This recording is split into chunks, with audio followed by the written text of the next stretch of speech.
Weight loss can be bought now. You can lose fat, and that's easy. But to get strong, you got to earn it. Yeah. You got to work for it. Right.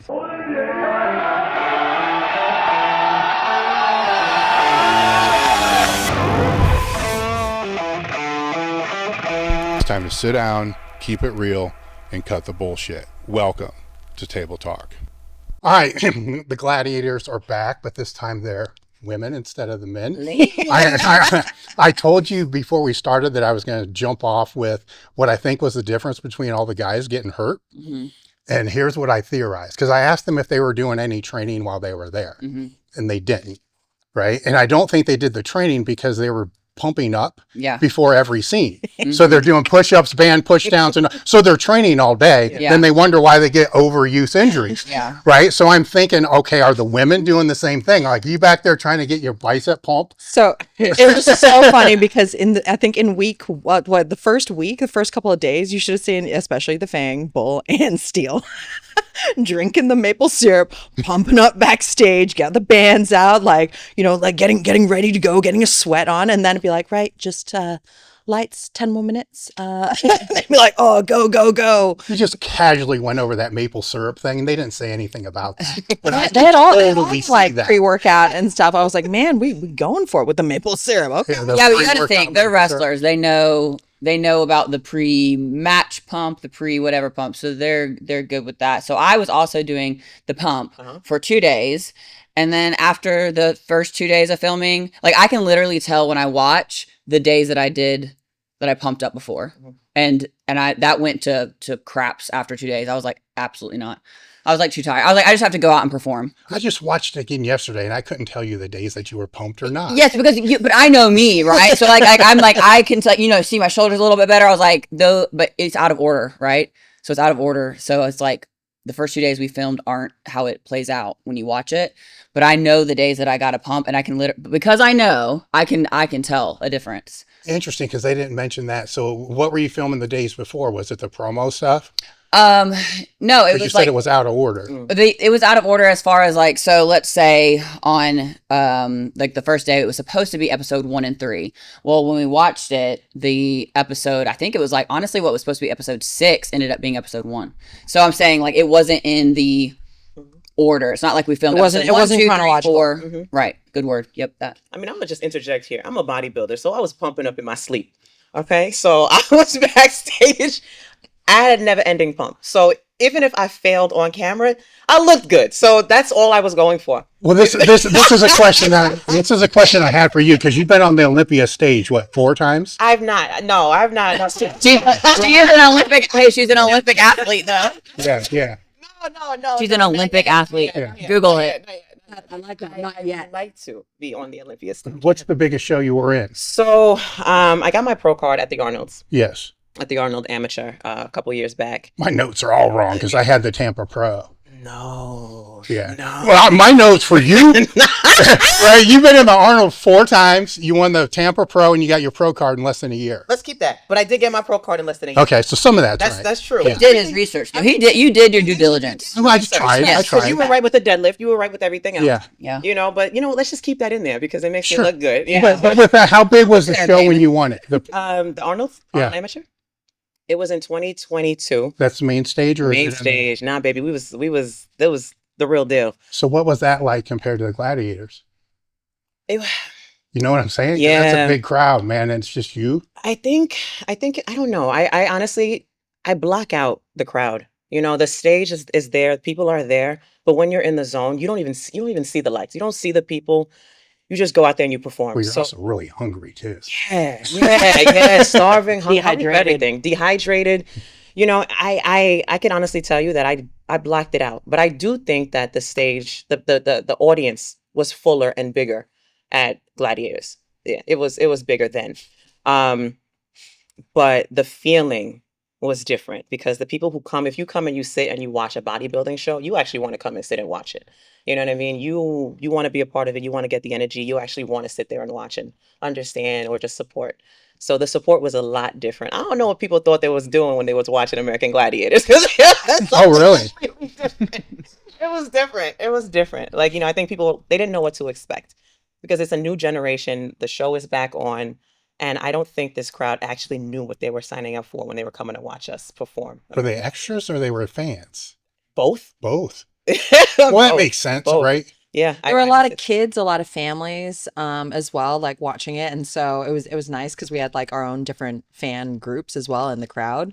But no, I don't think. Well, they knew what you got to think we have never. This is a new, like she said, it's a new crop of people, so they don't know who we are. So they made a group be the Voltage fans, be the whatever, and hold up the merch and stuff. But it was funny because since they were made to be it, then they became like your real people. Like they were like very much like Team Voltage. Yeah. Even though they didn't know who Voltage was at first. Yeah. But then they became Voltage's people. Yeah. So it was kind of not organic, but became organic. So you all had kind of different backgrounds where it was bodybuilding, what, D1 softball, is that right? All just And rugby yeah. and powerlifting Yeah, and bodybuilding. and bodybuilding. Yeah.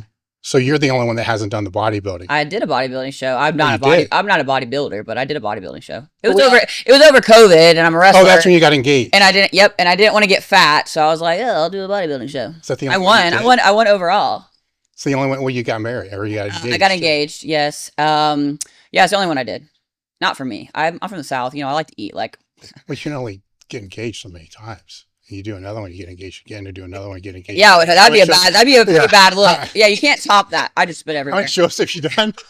Could you imagine? Yeah, that girl, she gets engaged at every show. That could be your thing. Yeah, that's the gimmick. Yeah. Mhm. Yeah. So when you guys were filming, what did you find similarities in? Was it the strength training? All of The us. bodybuilding? Yeah. I mean, all we you were training like every day, every morning, like before set, like nothing like. I was crazy or not. heavy. No, I didn't work out at all while I was there.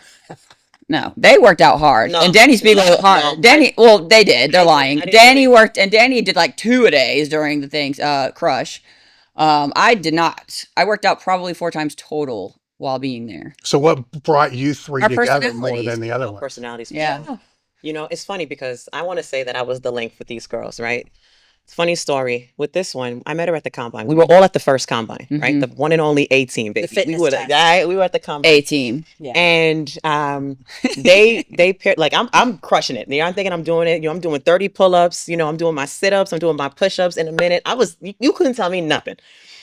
And you know, I'm looking the part. I had a show. I was prepping for a show 4 weeks out. Come to find out, we were doing the same show. 4 weeks out. So of course my waist was snatched, my shoulders were not. I looked great, right? So the producers wanted to see some people because some people stood out to them, and they wanted to see me and her, right, in the ring. I'm confident. I'm like, I got this. You know what I mean? You have any ring experience? Spell ring. Okay, Meanwhile, God. and I had seen her earlier that morning because I had done cardio and she was at the gym too. And I saw her from the back and I said, oh, she got a nice little figure, right? And I didn't think nothing of it. A So- decade of ring experience. Okay.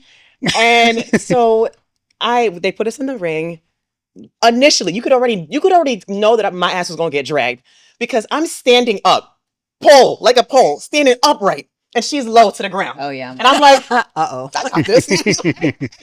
And they're like, Gladiators, you're ready, or whatever. They counted us down. And we're like, That just go circle ahead. was tiny, too. I don't even know what happened. I was on the floor and I was trying to grasp at whatever, I call the it a mat, little the spider. ground. She got me. Within like 5 seconds, I was on the floor, like on the ground, and she just pulled me. And I couldn't do nothing but get up and laugh. I couldn't do nothing but get up and laugh. I laughed and I was like, that's my girl. Like I had to give a dap, give her a hug. And I was like, and she thought it was funny as well. I mean, because she handled me, right? But like ever since then, like I was like, that's a bad girl right there. Like I gotta be with this. You got to be friends I with. gotta be friends with her. Well, aren't you also thinking I just blew it? Yeah, 100%, 100%. But my pride was too high, so I was like, yeah, we friends. And then with Voltage, she was competing as well, and we were both doing the same show. It was the Triple Crown show, and in Arizona, and we didn't know we've been in the same circles, but we did not know that each other was Okay, doing. did you the guys show. meet at the combine? We were in separate groups at the combine. So I remember first hearing her cackle. And then watching her do like shit. That was to me like, damn, those are some good laughs. And then I saw her at the Triple O show. So this was like a month after the fitness combine. And I remember, and I went up to her and I was like, "Hey." So y'all did the show? We did it. Yeah. So we're both like spray tanned out and like butt naked in our bikinis and being like, "Hey."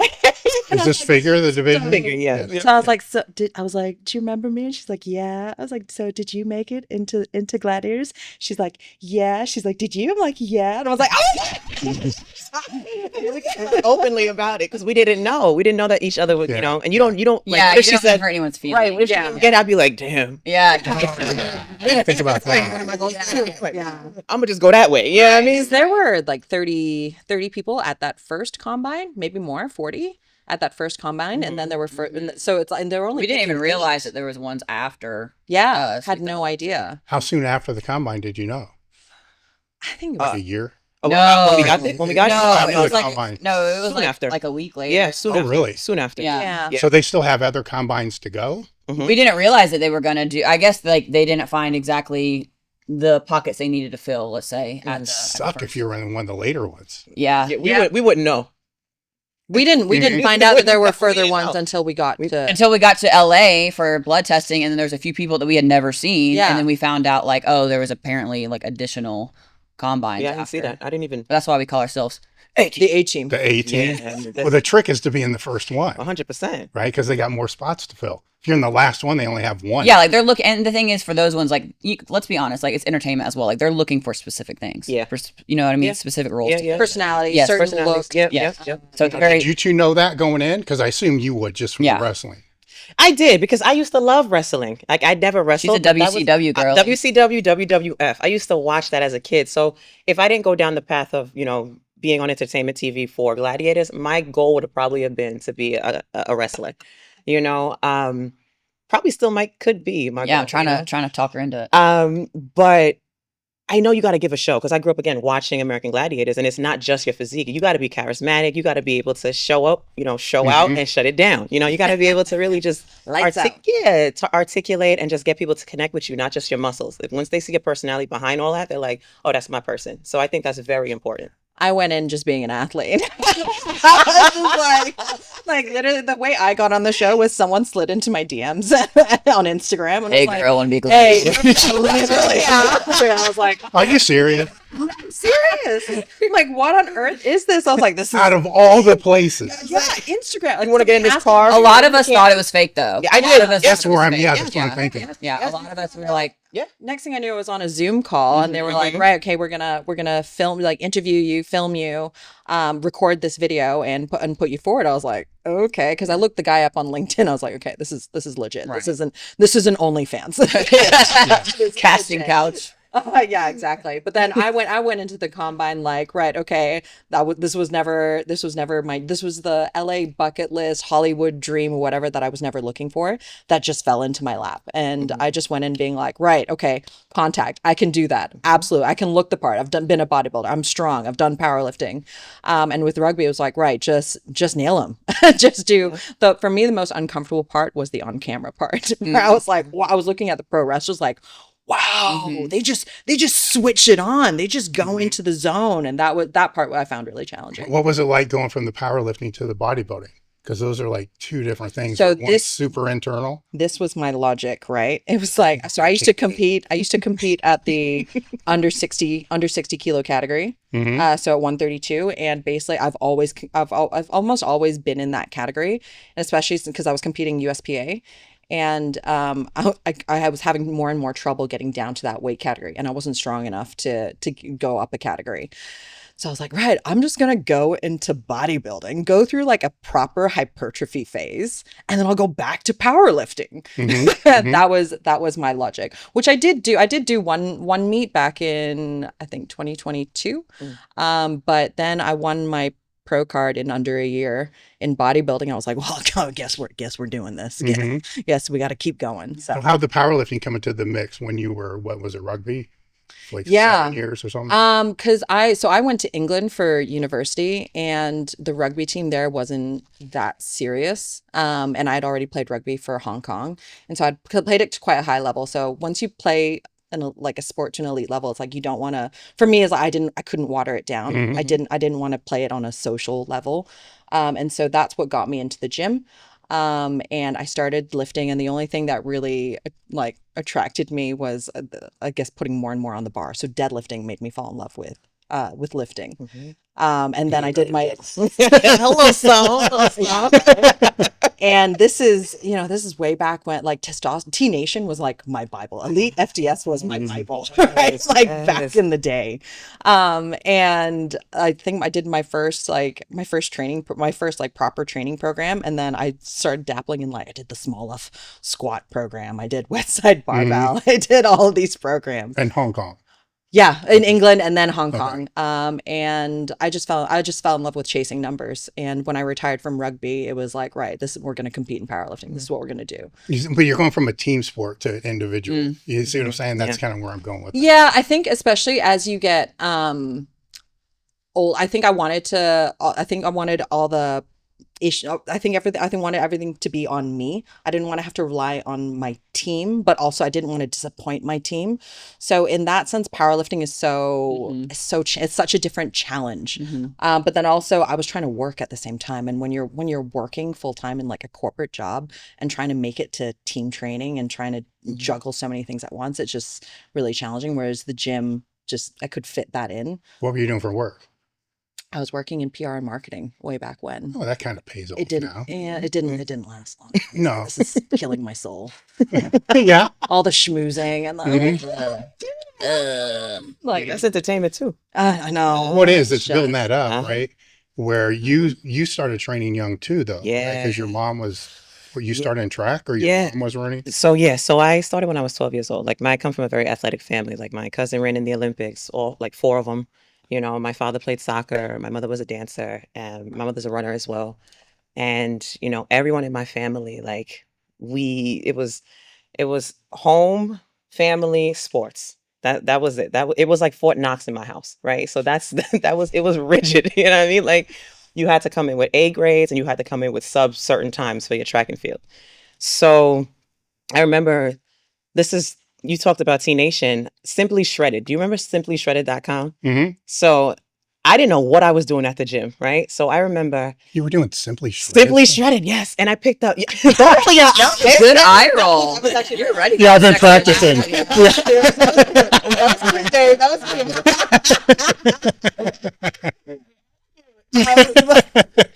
But Simply Shredded, and that the person whose workouts that I would take was Ulysses. I don't forget his last name, but he was a bodybuilder and Muscle Mania. He's out in the UK, and I was like, I want to look like that. I don't want to look like the girls. I said I want to look like that. I grew up watching Xena. I grew up watching Hercules. I grew up watching wrestling. Like I wanted to look like that, and I've always liked muscle on a frame. Always, like that was my thing. And I remember when I was 12 years old, I said I wanted veins in my arms. Like that was a goal. I was like, I want to have veins in my arms. Like that's Little girl. that's it. People were probably looking at me like I was an idiot, but my parents nurtured that. Like my parents were like, Good. keep doing it. Like that's my daughter, that's my girl. Go ahead, and if that's what she wants to do, that's what she'll do. And when I started going to Planet Fitness with my father, you know, I was his +1. That's where I started out, as a Planet Fitness with my dad. Doing Simply Shredded workouts. So honestly, if you believe you can achieve, because that's what I started out doing and I never stopped. And then up until, you know, started running track at 13, kept running, you know, through high school, college. I was going to go to UConn for track. Ended up going to Hofstra for education on an academic scholarship. So I didn't do the UConn scholarship because my parents also instilled in me the importance of education. And they were like, well, you're good, but if you want to get, you know, really far in life, you maybe should prioritize your education too. Like if you have both that you can choose from, they were like, just do the education component. I was like, I didn't like it at the time, but Both were scholarship? Yeah. Okay. One was track, one was academics. Education, Yeah, okay. academics. So what I ended up doing was walking on the track team at Hofstra, which is a small school, but it's all still D1. Mm-hmm. It's a really mature decision to make at a young age. I've been that girl, Dave. I've been that, you know, and it's It's like, no, I'll take the education route. Well, because I had big goals. Like I had big dreams. I wanted to be a diplomat. I wanted to do all this. I worked in politics. I ended up working in 2 branches in government. And I was always that buff girl at the office. You know what I mean? So that was cool. But sometimes I used to beat myself up about what if I had chosen the other route, because it would have been something like being an Olympian runner, like being like, it would have been. You are. That's my cousin, but I just, No, there's just, on Gladiators. yeah, yes. But just making it that far would have been, and I know that I could have. I don't know. You don't know because injuries Yeah. or whatever, but having that mentality, if you overcome that mental hurdle and you want to push for it, you're going to die trying. And, So what took you overseas for the law? that's where I ended up going to school. I got my master's overseas at University of Kent, Brussels School of International Studies. Why So- there? I've been training for over 4 decades now, and keeping track of all my training metrics has always been a big part of that. It wasn't until later on that I realized that keeping track of your internal metrics are just as important, if not more important, the longer you're in this game. Most primary care physicians, if you go in for any type of issue, they'll look for what's off, but they're not necessarily looking for how to optimize where your labs are for where you want to go. That's where Merrick Health comes in. Merrick Health does advanced blood work with medical providers around the world and a health coach who helps build a plan around your goals. I worked with Merrick to build a custom lab panel for this show. They have guided optimizations that can help you set you up with a health coach to be able to work through what your goals are, from the prescriptions to supplements, just the whole deal. Don't have to do that. You can just do the lab panels. They have options. You can find this at merrickhealth.com/table talk for 10% off your first order. One of the best decisions that I ever made was to partner with Merrick. So I highly suggest you head over to merrickhealth.com/table talk and get started today. Well, it's a funny story. I have family there, and both of my parents ended up going to school there. They left.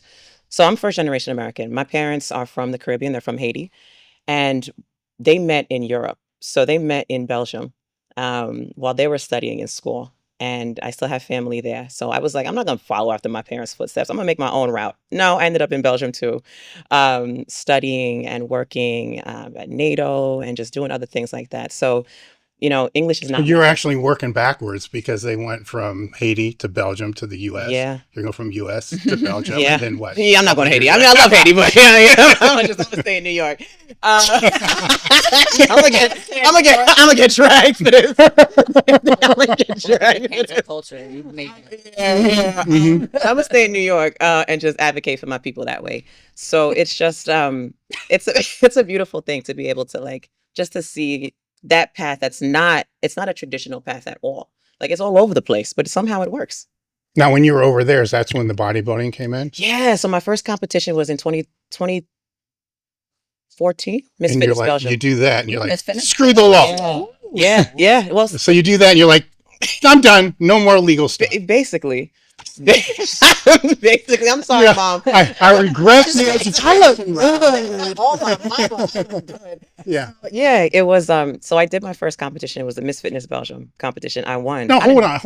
Like over a 4-year period of time, 5-year period of time, you go from, nope, I want the education route, Uh-huh. not the fitness route, Yeah. to, I'm going to go Yeah, fitness but were route. you in the politics over there? No, so No, you weren't yet. Here's the thing. I would always find a gym wherever I went. Whenever I traveled, the first thing I do is my apartment or my house, wherever I look, how far is a gym? Like I don't care about nothing else. Where's the nearest gym?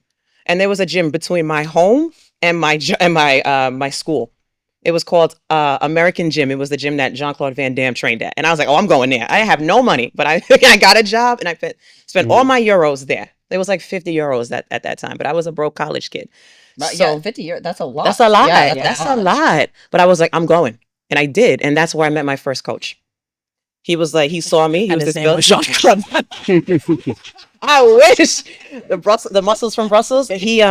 This guy saw me, and shout out to Philip. Like he's still a cool dude. He was a former bodybuilder himself. Belgian dude. And he asked me, he was like, hey, do you compete? And I was like, nah, should I? He was like, He was like, I mean, Do you flutter your eyes? Yeah, I was gonna say, did you have a good set of fake eyelashes on? Matisse. Yeah, Matisse is working. You know, he said that, and I had thought about it because before I left the country, I wanted to bodybuild. I did. I just never pulled the trigger. Never pulled the trigger. And then when it happened over there, I said, oh, look at God, I'm doing it. I said, this is a sign. I'm gonna do it. And I didn't know what I was doing, but I did it. And yeah. Still doing the Simply Shredded. Or the whatever. You got jokes, huh? Yeah. Hey, get that sponsorship, girl. Yeah. I don't even think they exist. I feel like they were bought out by like Elite FTS. No, hell no. I can barely remember what it was, except for it was like, okay. Yeah. Yeah. So it was something whack, like eat a banana and egg whites. Yeah, I think I did that. And it was like a slice of toast and an asparagus, and you're gonna get veins. Did you get veins? Yeah. Simply Yeah. shredded. Yeah. It worked. Yeah, it did. So when did the wrestling come in for you? Wrestling came in. I started training in 2016. So I graduated college, and I thought I was so excited to. Now through college, it was softball, right? Yeah, I played. Now was D1 there strength and softball. conditioning associated with that, or was Yeah, it? but I hated it. I hated it. Oh, I hated it. I hated it.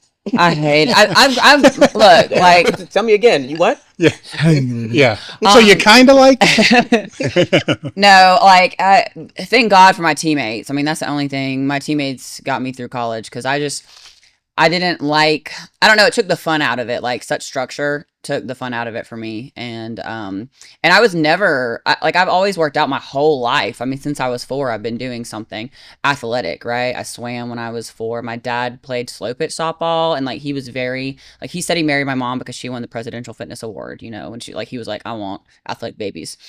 They're in love, but you know, you need to breed properly.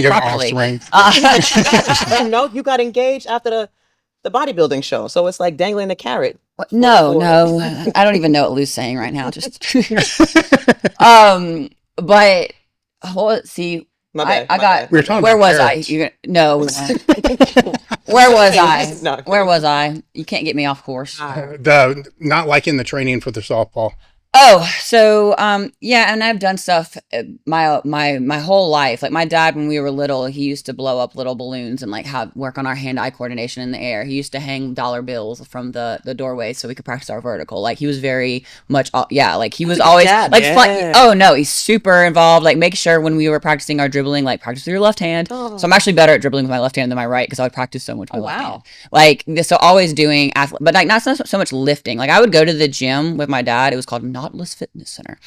But I just liked it because they had this really good protein bar that tasted like a candy bar. So she said she liked to eat. I do like to eat. So I would go and I would get my protein bar and walk on the treadmill, and like that was I spit as well. So like that was like my working out. And then in high school I took weightlifting, but that was just for a class to do.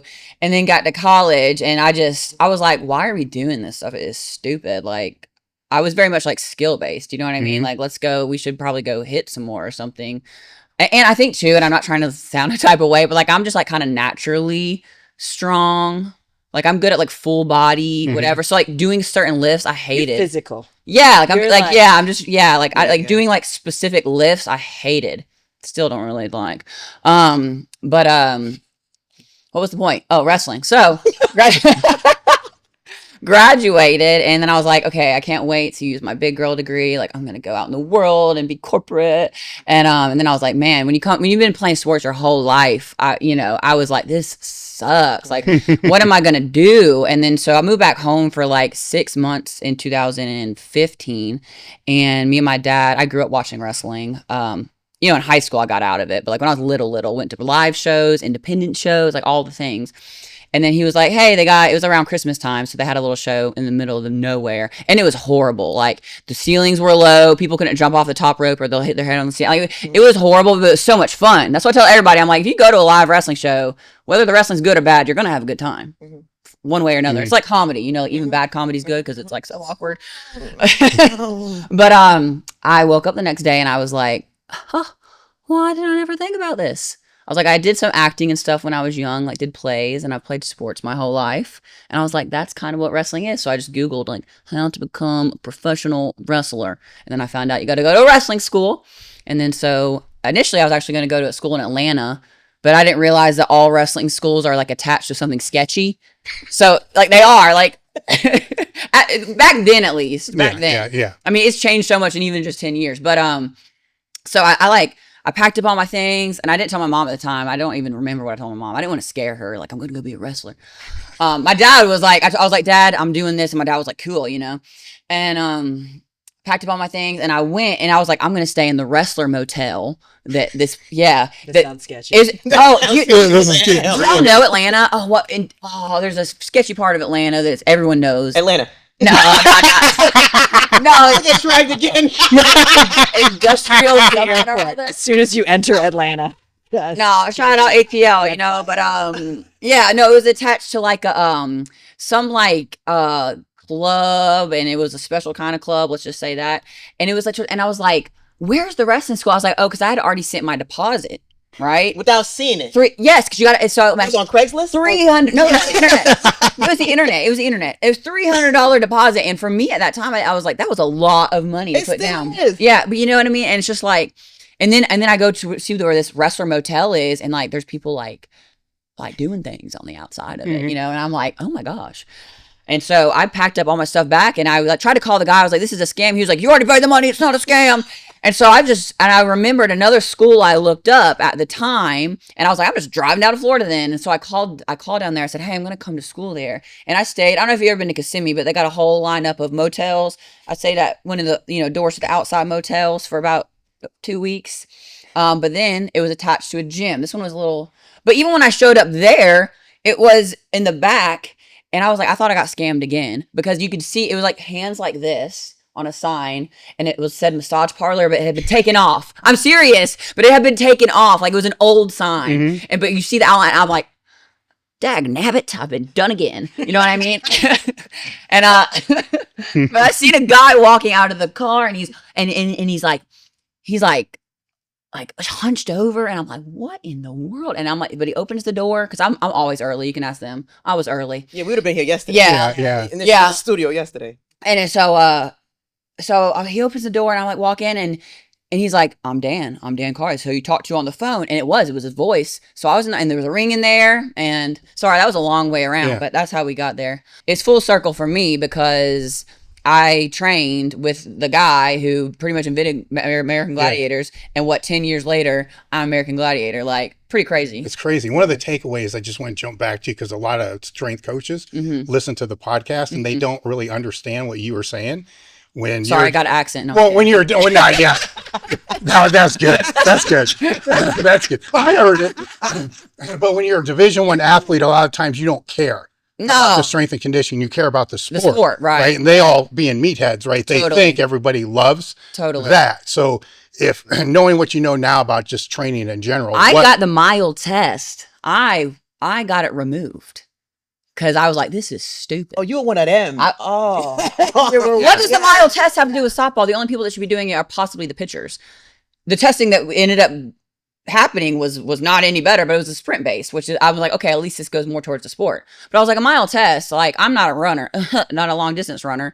And I was like struggling to get my mile time. So if the coach would have done something that you felt was more closely related to the sport, you would have had more buy-in for it. Yes, which is what they ended up doing with the running testing. But again, too, like, I didn't understand it felt like it was just doing something to say we did it. You know what I mean? Like, you guys got to go weight lift. So go weight, you know, and I'm like, it's 5 a.m. I'm going to have and God bless it, seriously, because I didn't play I graduated early. I was so over it. I actually graduated early and didn't play my final season. Yeah, no, seriously, I was over it. But I thought that I was going to have more time. Like, I was like, because I already made amazing grades. And so I was like, oh my gosh, if I did that well while being so busy, imagine with all this free time. Opposite. When you have free time, it's like, You know, but like when you're go, and like, you have to delegate your time in a certain way, it makes you more disciplined. That's like sports and everything, as hard as it is, it makes you disciplined. Because that free time that I had, it was much harder to like focus. Well, it's funny because even when I was playing Hong Kong rugby, we had a training program. We had S&C sessions. And so we were doing power cleans, we were doing, like all sorts, right? But my deadlift, after I came back from university and got back into the Hong Kong rugby team, my deadlift actually decreased. And that pissed me off so much because I was chasing those numbers. I spent all those years building it up, and I was testing these numbers, and it was just like, why am I getting weaker? And I used to dig in with the coach and be like, what's not to step on his toes, but just to be like, what's the logic behind doing all this? You've got 15 of us in the same weight training room. There's one rack and there's one deadlift bar, and we're all just meant to share this at 7:00 in the morning. Like, it didn't make any sense. We got more funding towards the end of my career, but still, it was, yeah. I know you made made the point the other day on your podcast about like, is it transferable? Is it does it correlate to better performance, better results on the rugby pitch or on the soccer field or whatever? Have you guys found, because you've been in contest prep, right? And that's like your whole it's 24 hours because you wake up in the middle of the night starving, right? But there is no idle time from that. So to kind of go along with what she was saying, when you have more idle time, do you find that you're actually lazier? In other words, do you get more done when take the last 2 weeks out, like when you're in full prep mode? I would say so because everything is systematized. So I'm actually very productive. I actually really like having a structure and knowing, okay, I need to do this. It makes you more consistent with your output, and like, right, I have to get all this done. I have to get work done. I've got to cook. I've got to do my emails. I've got to call my mom. I've got to spend time with my dogs, my husband. I got to, Put your dogs for your husband. Well, yeah, wouldn't you? No. The dog has to go outside. The dogs, yeah. I think if you don't, you're going to have poop all over the house. Love my Well, in LA, yeah, you got to like really in New York. Yeah, but your husband's not going to poop all over the house. I don't know. This is true. You come from that dirty ass wrestling background. He's a wrestler too, so yeah. Sketchy place. we're going back to your house. I'm kidding. Yeah. Keep it tidy there. Listen, so I think when it comes to structure, I like it. I need it because for me, it's not that I stray. I don't want this to sound arrogant or too confident, but I'm confident in my abilities, right? And sometimes you're just like, oh, I could bend the rules a little bit, and you're good enough. Like, your bare minimum is good enough. So it's like I can coast on by because as a bodybuilder, for me, like, I hold muscle well. I don't, when it comes to dieting, I eat clean just naturally. I don't crave fast food. I don't crave junk food. Like, I've got structure just from myself and from years of, my parents helping me, know how to eat right. We didn't have a lot of money growing up, but my mother, we didn't have name brand clothes, but we had name brand food, right? We had good food. My mother went to the farmer's market before it was cool. You know what I mean? And, and that's what it was. You know what I mean? Like, I learned how to eat and what to nourish my body with at a young age. So it carried me into adulthood, and it really helped me with my bodybuilding. So when it comes to having that structure, though, I know that I can do a little bit more when it comes to like the gym, right? For me, I know that like I need a program, like, cause I'll just go into the gym and do full body every day and just be like, yeah, I'm good. Like, just maintenance, I'm good, which is what I used to do, just full body. I didn't do split training, after Simply Shredded was done, after they were bought out by you guys. R.I.P. I just got a rumor. They're gonna send him a cease and desist. Yeah. Right?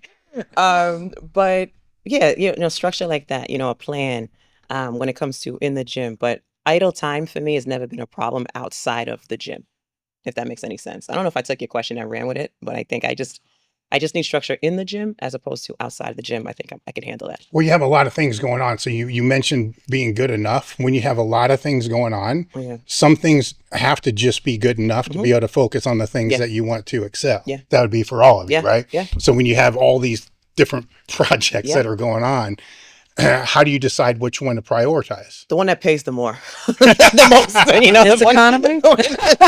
Whatever. New York is expensive, Dave.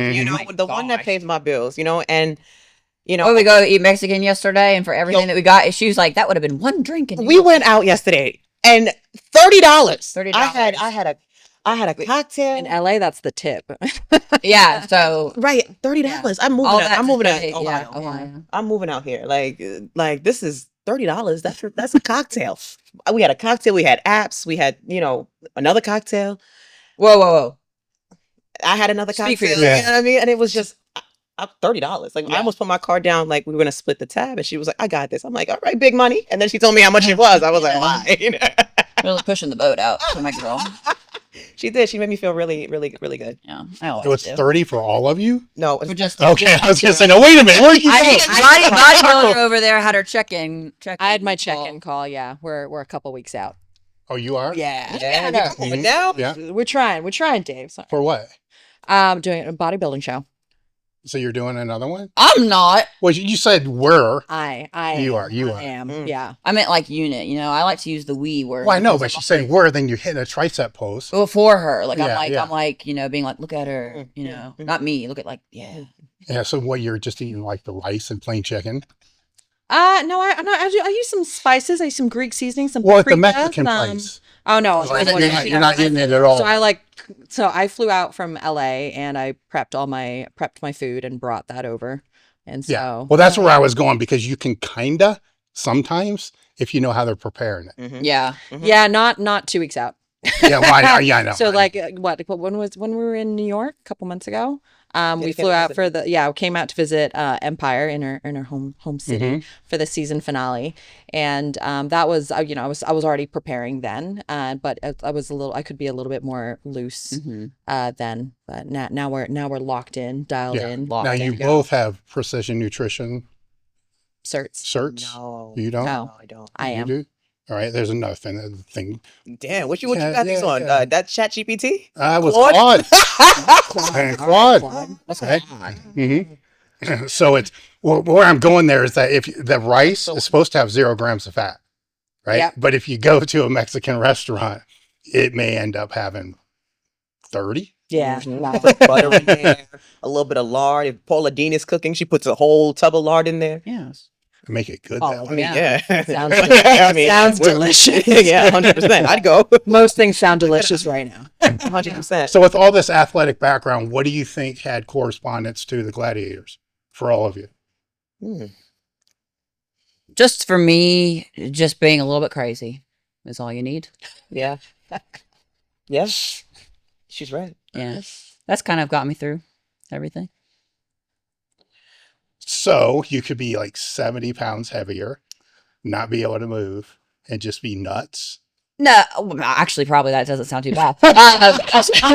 You'd be a force on certain games, Mhm. but it's no, because that's what I was talking to them about, and you talked about the things transferring over. Like there's some, because we were talking about it in the car even yesterday. It's like sometimes, and I'm very impressed by big lifts. Like I'm like, whoa, like how the heck do they do that? But then sometimes I'll see those same people like perform in a like athletic way, and they're not aggressive, they're not strong, they're not powerful, and it's like, where did all of that go? And I'm the opposite. I suck. You'll see later. I'm not strong at lifts or whatever, but like I'll kick your butt. You know what I mean? And so it's just like, I think it's that fearlessness. Right? Yeah, Just like- willing to put your body. I think some people also have a gene that you can't. I think it's a gene. Like, I don't know what gene it is, but I think it's a gene where you just see black or red or whatever color you want to say, and it's just like either kill or be killed. And Well, I so- can and see some more people have that. transference from the wrestling to that. But I'm not I'm not trying to downplay my, like, discredit my things, but I'm a pro wrestler. Like, I don't know how to Greco-Roman wrestler. I have an older, like, that's what I said in one of the You know how to interviews. move.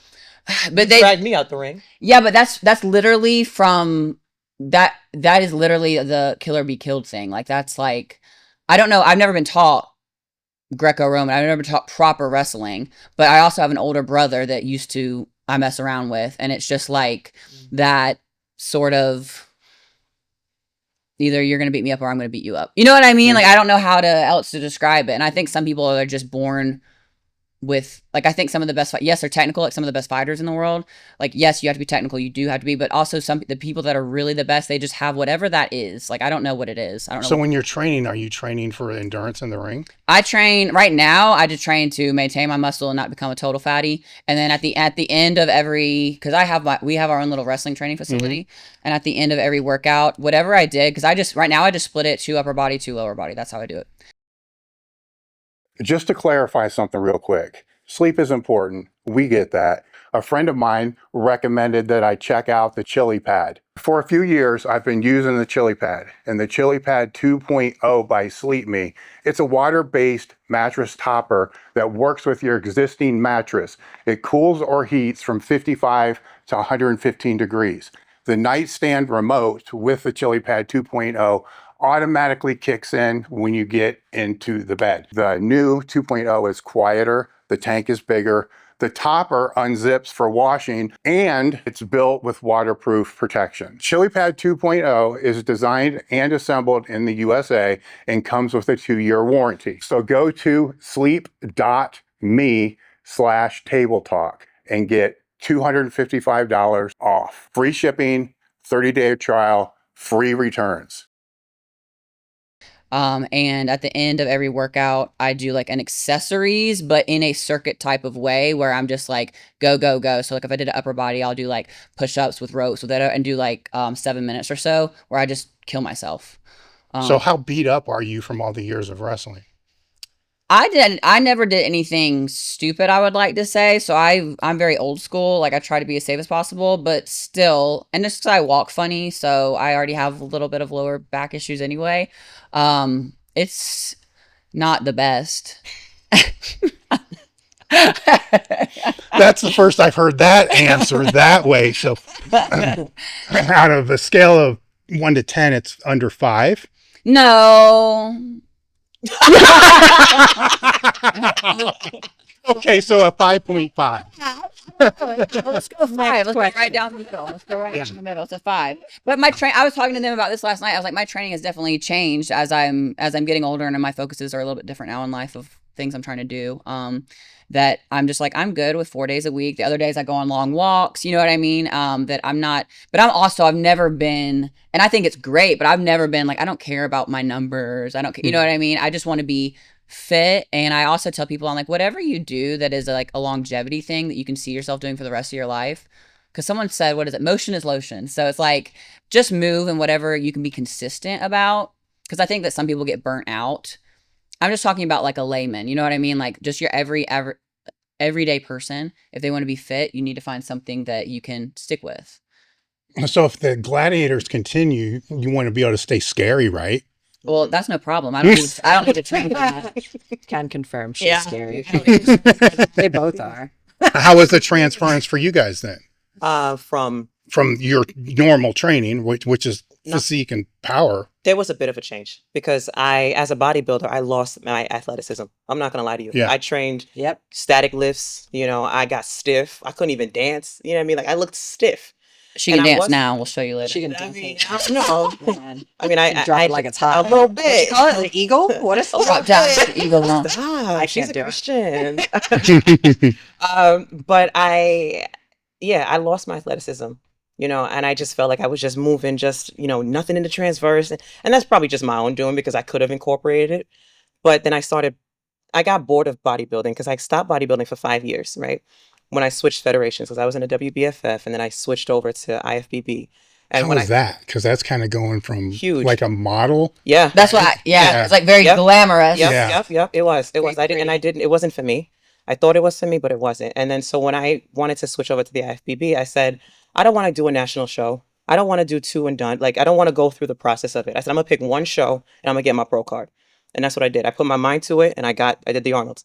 Got my pro card there and I'm shutting it down. I don't need to go through the process of it. So mentality, like for me, my mental toughness, when I want something, I get it. Like hands down, like I'm going to get it. I'm going to get it. Broken, battered, but I'm going to get it. But with training, I had to fall in love with training again. And that's when I found powerlifting. So I did 2 powerlifting meets, you know, and you want to talk about your deadlift? Yeah. So, you know, I I think the first time I took I deadlifted was like, I don't remember. Like I was not deadlifting. Someone that I had known at the time was like, let me see you deadlift. And he kept loading up the weights. And I was like being exaggerative. Like I was like, I can't do it. I can't do it. And then we got up to like my first time doing it, we got up to like 350 or something like that. Your first time? Yeah. That's crazy. Yeah, at That's the gym. nuts. Yeah. And he was like, I'm just gonna stop there. And then he was like, I see something in you. And I was like, you do? Did you go like this? Oh Yeah. Fluttered. Here comes Gabe. Oh my God. And so, I said I wanted a 405. That was a goal next. I said I want, we got big jumps, so I said I want to do a 405. And I remember the first meet, so I did two. I did the first meet was RPS. I think that's everyone's rite of passage. I did an RPS in like New Jersey or something like that, and pulled a 405. I don't know about the other lifts; they were trash, but I just deadlift, right? And then I did another meet. Was it 2 years ago? 2 years ago, I believe. Yeah. Tamara Walcott. She had a meet and she was like, "Yo, Lou, come down. You're not just personality. I want you to lift." And I was like, "Okay." So I pulled, like, prior to that, I had pulled 495 at the gym, but it was too close to. Mhm.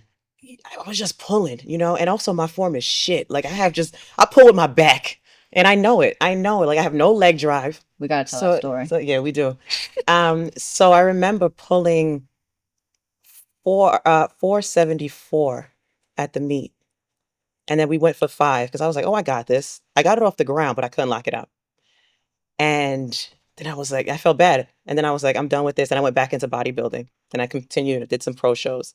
But now I'm like, I want to go back into. I want that 5. I want that 5 plus. I want a 520. Now we're gonna do a 520, a sliding scale between 520 and 560. Yeah. Did we say 560? 540, whatever the kilos is. Are you offering to coach me? Thank you. Yeah. So we're gonna do that. From Because Slim City to Dave. listen, What is it called? I got miles. Something Okay, so I can From Simply shredded. Simply Shredded. Yeah. listen. But I guess to go back to your thing, I bounce around, but now, like with gladiators, I realize that athleticism, maybe bodybuilding is not the only thing that I want to do. I want to be able to run. I want to be able to jump. I want to be able to move better. Just Did move you like an change your athlete. training before? I did, and that's How when far? I realized. How long out? Not a lot long enough. I changed it maybe 3 or 4 months before. Okay. It wasn't enough because then I started feeling my body. I was like, well, who am I? Like aches and pains. I started going back to the track to go run and do some sprints. And I was like, yo, my back hurts, my knees hurt, my teeth hurt. Like what? Your teeth? Yes. Or like, How much more is your body weight from when you were running before? Well, I don't stay too heavy. I don't. She doesn't eat. Well, even if it's She's 20 just pounds naturally- more. No, I'm more. Yeah, Yeah. definitely. I think I was like one, I don't know, sub 120 when I Yeah, was running. So you're like, I can't figure out how to use this No. machine 30 that pounds you built. heavier, 20 Yeah, pounds yeah. heavier. Yeah. But I still want to be able to be like, I want to move. Like I want to move better, without thinking like now, and I noticed this for gladiators, I was hesitant to tackle people. I was hesitant to do contact because I was like, yo, I don't know if my body can take it right now. I was already broken from, damn, should I say this? But I was already broken from before. So I was very like cautious in tackling people. If you watch first episode with Powerball, I didn't tackle anybody. I held them. And I was like, that's shitty TV. Yeah. But So what's she telling you, right? Just hit them because I wasn't watching her. I was Yeah. doing me. Oh, yeah, but she was supportive. I'm always, It's- but I couldn't see because like it was live and it's not like we can go back and watch it. So like I had no idea what she was Yeah. doing until when we watched it at her house. I said, Lou, we got to work on the tackles. Yeah. I was No, we're so saying we got to do some one-on-one Yeah, stuff. but I was I just was so cautious about it. I was like, yo, what if my ankle snaps on TV? Like, Is that, I mean, they did film it live. Like they didn't tell us beforehand what events we were going to be doing. Mhm. Like we found out like on the day. We'd see the sheet and be Yeah, like, oh, okay, right. you're doing this event today. So And there in was, there everyone's was no specificity with our Mhm. training prior to Yeah. filming. yeah. in everyone's defense too, like Lou said, I think that to everyone's contract, this is not T or anything like that. Everyone's contract was per episode, so you got paid for episode you were in. So it's like you had to be careful. Like, yes, you want to go all out, but like you want to make sure that you're on episodes as many as you can be on. Longevity in the show. Right, so you can get paid. Like, let's Yeah. be for real. Yeah, but would you say that if if you hold back a little bit on something like that, you're going to be more at risk of getting hurt than if you just drive. Oh yeah, through. Yes, that's how it always and goes. you have to be athlete, Yeah. right? If you're going to commit to a tackle, you got to commit. But again, You I think gotta that's a go for it. mental thing. Because if you though. don't, you're gonna Yes. hurt yourself. Yeah, but that's putting the entertainment part of it in, because now you're like, as an athlete, you just want to go for the kill Yeah. and just not worry about it. Now you got to factor in the entertainment part, and you're like, phew, okay, so I have to put on a show as well. So Yeah. so as an athlete, how do you turn that? I'm still trying to find that. I'm still trying to find that balance between turning that athlete not off, but making it work as an entertainer as well. Becoming the other person. Yeah. I mean, there's Lou and there's Empire, and it's like, And then what the directors what they were saying to us as well. Like at first they were like, be the character, be voltage. Oh, I know. And then like halfway through filming, they were like, okay, no, you know what? Just be yourselves. I didn't listen to them.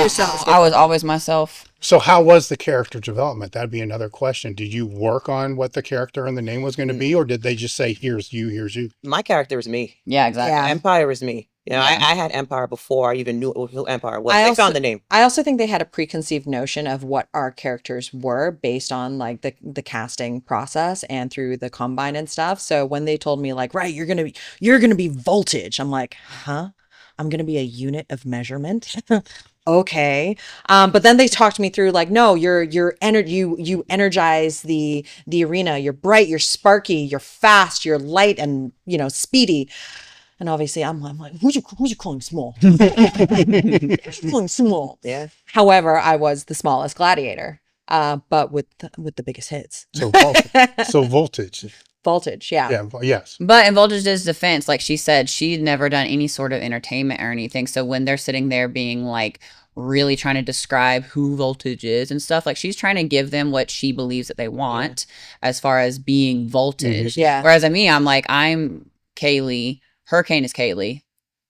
That's all. You know what I mean? Like me turned up maybe a little bit, but I never tried to, because they tried to give a couple of like corny things, to use like your name and then like what you're saying and blah, blah, blah. And I was just like, they never ended up giving me anything because I always had my own material. So none of it got played, but, but that's why I heard the interview with the boys. Yeah. When we watched it back, we were like, what happened? I had so much good stuff. Yeah, that's what they were saying. I feel like they didn't really show the characters of the individual gladiators. Yeah. But what they did do was highlight just the contenders. Yeah, it was And very for, contenders. for us, it was just remembering that the show is about the contenders. I don't know. When I was younger, I don't remember the contenders. Nah, No, that is true. That is Let's be true. real. Yeah. I mean, I made So- sure I had my one-liners. You feel me? Like I made sure that to Yeah. the point. Like they didn't give me that material to say, so I made sure that I gotta say though, like if we could go back in time, like there's so many things that I would do different as well. Oh yeah, if we knew that they were going to terms edit of that way, preparation, I would yeah. have definitely again just had little one-liners. But even I in would terms have. of the training I think I was aspect, so with training. Is So how different for did me. you change your Absolutely. training before? Or you didn't? I did the Pittsburgh Pro a month before we flew out amazing. for the for But which is great. 'Cause you looked Gladiators. shredded. Well, this was my logic. I Yeah. was like, I'll do a show and then I'll train for a month and I'll look sick. Yeah, and you did. Yeah, huh? And I did. Yeah. But in terms of the athletic training, like my training did change for that month. I was doing more explosive stuff. I was doing big squats, big lifts. I was doing, battle ropes. I was doing sled pushing. I was trying to be like an athlete I love again. sleds. Yeah, love sleds. But also I'd done strongman years ago. So I actually went to the Arnold's and we were trying to work out when we had all been to the Arnold's. Yeah. I went to the Arnold's in 2017 and I did strongman. Oh, did you do it there? You did a competition there. Yeah, I did cool. Arnold strongman. That's amazing. Lightweight women, and I'd flown over from Hong Kong to Ohio, and I'm there with two other friends from Hong Kong, and we're like, what do you do in Ohio? Like, what is there to do in Ohio? And we didn't think of coming here. We should have. Yeah. Go to Well, a Mexican restaurant. We went to West Side later. Yeah, right. That was on me. We went to West Side Barbell, Mhm. and so got to hang out with Louie. And so Louie actually taught me how to sumo deadlift, way back in 2017. But that was where I guess I pivoted from strongman into powerlifting, like seriously. And it's just fun being able to, I guess, with gladiators coming back, having a purpose to finding purpose with training like that again. I'm really bad when it comes to training without a goal or a competition or a So if deadline. there's another season, how would you guys train for it to be better prepared? Like a strong man. No, another gladiators. No, I would train like a strong man. like Yeah. Carrying fridges and running with them. Yeah, I wouldn't do Yeah, anything. I've got a log in my gym as Yeah, well. honestly, like I feel like that's that's probably more transferable. More because you're hanging, moving, you're the running, hanging you're, stuff. Yeah. you know, you You think it needs to be weighted though? why not? What needs to be weighted? The moving and the running. Yeah, for me personally, because if what am I doing? Carrying air?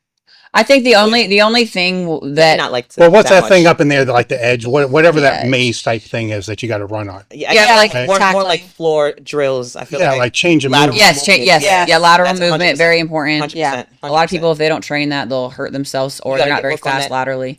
ankle stability. Yeah. But even just the rings. The rings was tough on just shoulders. I was and- surprised. I thought that they were going to be a lot because they did have they did have specific games that they were hoping. I think when you guys did your call, did they not say, "What do you think about this game?" Yes. Yeah. So I think they had certain games that they were hoping that you would like, and so when they asked me about Hang Tough, I was like, "How am I supposed to know? I don't like go hang on rings every day." Like I was like, I have no idea if I'll be good or not. I was like, just put me in everything because I had done gymnastics and I'd done CrossFit and stuff like that. I was like, I can do it all because again, But like that- you said, you're being paid per episode, Yeah. and obviously also it's your moment to be on TV. Yeah. You're Well, like, that's why I said in everything. That's why I said put me in all the. I was strategic. Like, let's be honest. I was like, put me in all the one-on-one games. Listen, Like, I want the one-on-one games. I want. Just to crush people. Yeah, I knew I'd be beat up, but I was like, it's worth it. 'Cause I was like, I don't want a bunch of games where my face is covered in anything. I want my face to be out. Like, Yeah, so that ball. those helmets. yeah, I know that. I said, don't put me in that ball. No. Yeah, I did the ball a couple times. Yeah. But even Yeah, gauntlet with the That Yes, was, that was one. trash. helmets. Not trash, but I like powerball. Like I like sprinting. I like running after people. I can just throw my body. That one you have to be in good physical shape as far as cardio because Yes. Well, even though that's it's just change of direction. there, and even too. though it's just a minute, like Yes, that it will is. blow you up. That Yes, it minute will blow is. you up. Yes, it is. Yeah, you I gotta felt be for able the to- contenders on that one. Yes. Yeah, getting tackled and having to get back up and get back. Yeah, Yeah. like that would 100%. blow you up. That minute 100%. was a long minute. 100%. So how are the rings for you guys? Because when I saw that, I'm thinking of Bull, right? I'm like, there's no way, he's gonna. Because a heavy dude on Yeah. those things. Yes. That's That ended up being my favorite game. That was didn't so do the fun. ring. yeah. Yeah, it was so fun. That was the one where I had no idea what to expect, and I didn't think I'd be very good at it, to be honest. Because again, like I don't hang on rings, like I don't know, but it was so much fun. Like It was like so high. I'm not sure TV does it justice. no, it in doesn't. terms Yeah, of it how doesn't. high It it was. doesn't. And that mat was hard. Hard. If you fell, it was like, like Mhm. one girl really hurt herself. It did not have give because we all thought that like we saw that it was from underneath the edge, so we thought that we were gonna take the what I'd call a bump on the thing we fell off on the edge, like the what would you call it, the big net, Mhm. and then we saw like, oh no, we got to fall on the poop. Yeah. And So that's hanging from that. it's hanging from the Yeah. edge, so they used it. I mean, it was pretty great for Yeah. efficiency of space, Yeah. like Mhm. you know. So high. But it was yeah, that was a tough mat. Mhm. Mhm. Knocked your breath out. Well, anytime I see something like that, and I think of somebody with a lot of muscle, it's Yeah. like, oh man, this is not going to be good, No. right? Because you're going to be a little more bound. Well, even I think before we started filming, we did have a couple weeks of training, and so they focused a lot on rock climbing. It was literally. I'm sorry. that It was was not all. training. It was. Yeah. It was like a waste of time. I'm gonna get in so much trouble. no, but No, but also that doesn't even make sense. no. It was all rock. Like we were there for. I think the boys did mention it though. It's like if we do another season and we have to travel out for it, like we can take away that whole first week. Like we did not Yeah. need to be there for Yeah. a month. Yeah. Dave Tate here from Elite FTS to talk to you about bands. We've been a supplier of bands for almost 2 decades now.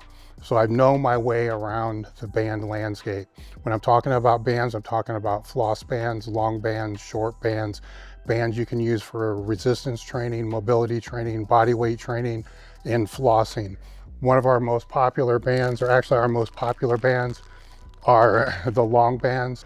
The long bands are typically used the most with squats, bench presses. Our floss bands are bands that you wrap around the joint to be able to help with mobility, circulation. And the short bands are designed for shorter range movements, bench press, deadlifts, and a lot of times people will use them with resistance machines to help accommodate the strength resistance curve. Head over to elitefts.com and look for bands in the toolbar or blowout menu. Because most of it was rock climbing, and I already didn't even do knew. it. I didn't even do the wall. Yeah, well, again, the 2 games I said do not put me in was Wall and Atmosphere. Well, that makes no sense to me just from a training standpoint. You would want to teach you guys change of direction, personality, right? And no, they didn't work on the personality. No, they didn't work on on if you had personality already, then that was your advantage. But if you didn't, that was it. We did do some one-on-one tackling. So took us out to a soccer pitch, and we were doing some stuff with crash pads and stuff like that. We need to send you I don't know if you ever clip in anything. Do you ever clip in anything? Yeah, he can clip things. Well, there's because the one where it's pouring down raining. We were so miserable. I didn't. I was under the thing. I said, I am not doing this. I said, I ain't getting sick before we start. So you what are you out doing when it's raining? Practicing with the pads on for what was that Gauntlet? Yeah, Yeah, but I can't do that inside. we didn't have it open at the time. We weren't allowed to see the arena yet. But also they were like you gotta do your eye roll. Hold on, they were like 40%. We need a slow-mo. They were like, make sure you do this with that 40%. How are you gonna tell an athlete to dial it back 40%? Right. They're like, do everything, but 40%. What does that mean? 40%. What does that mean? Like not 35. I'm not good at math. 35. Right? What does that mean? Pull up that amount. And they were like, just do a little jog and go through. And I'm like, what does that mean? No, you're speaking to a group of people that are all or nothing. Yes. Like, And I was nothing when it came to that. I said, I'm gonna be over here. So she was like 0%. Yeah, I was 0. I said, I'm a game time player. Put me in coach when the red light's on. Now, when you have the stupid helmet on, can you see people? Yeah. Right. Yeah. Which helmet? Well, what was the one where you? Because we had the soft. You mentioned we have the soft one. Right, the Powerball. Yeah, Because you got to see where people are going. That one's fine. Yeah, that was fine. Yeah, the only one that sucked is obviously like the football helmet. Yeah. In the Atmosphere. No. Oh yeah, Atmosphere too. Yeah, and Joust too. Yeah, Yeah, Joust. so the Joust Joust. How much I liked Hang Tough is how much I thought I would like. Because I'm a softball player. I was like, yeah, I'm gonna like, get up there. Like, whoa, no. I was like, not what happened. It was wiggly. It was horrible. We had a great time. Did You anybody? had Joust too. You had to do it one time. Did anybody like it? No. Because that seemed to be a universal It's thing with the guys. iconic too. Like when you think of Yes. You think of Joust. Yes. It was so disappointing, man. Yeah, it was so disappointing. What was your favorite event? Hang Tough. Powerball. Honestly, the ring, but I only got to play it. Well, technically, the final they did like some, but that was a mess because there's 3 people. But I liked the ring 1-on-1. I would have liked to have done that again, but they only played it the 1-on-1 love that. one time. Yeah, anything like tackling, wrestling around. But Hang Tough was the most surprising. If you could create an event to put in there, what would you put in there? The sprinting one. In the Yeah, UK, that you would call. I would have not for me, but you'd be good at that. Yeah, there's one called, what is it called? Flash or something? Yes, and it looks like visually, it looks amazing. Yeah, they run first, and then it's like it's a semi track, and you have to catch them and like grab something off of them. You got to tell the details. You got to make this more visual for people. Okay, so here's the thing, right? Starting line. So they start, then you go whack. They start, but there's a a fog machine. But And so you don't know who's coming out, and it's like a roller coaster. Like all of a sudden you see this person, and you can't have these hands, you gotta have these hands, and they're little frozen, like, all right, you really. it's so good. Got to do the Tom Cruise run. Yeah. Yes. The sky is that or Mission Impossible? What Mission Impossible music in the background? All of them. Oh, that'd be a great game. It would have, but we didn't have it, and I thought we were gonna do it. Visually, it's it's a like very good Unleashed. It's called Unleashed. Yes, it's a very good. And I game. would have been like, that's amazing, because everybody likes to see when someone gets mowed down, like when someone's running, like. But also, like, that's classic tag. Like you know what I mean? It's just a game of tag. and it would have been easy. Like it's a low lift, but I'm no producer, so I don't know what goes into the logistics. Sorry, next season. The way we're talking about, they're gonna be like Empire, Voltage, Hurricane. Y'all been replaced. Y'all been replaced. There was one I saw. Did you guys see the one on the UK version where it's a wall in between and they both come and run at it and push? That's a pretty cool game. Yeah, I don't know the name of it, but it's in the air and it's like a platform and there's a wall in between and basically they just run at it and you're just trying to push the other person off the platform.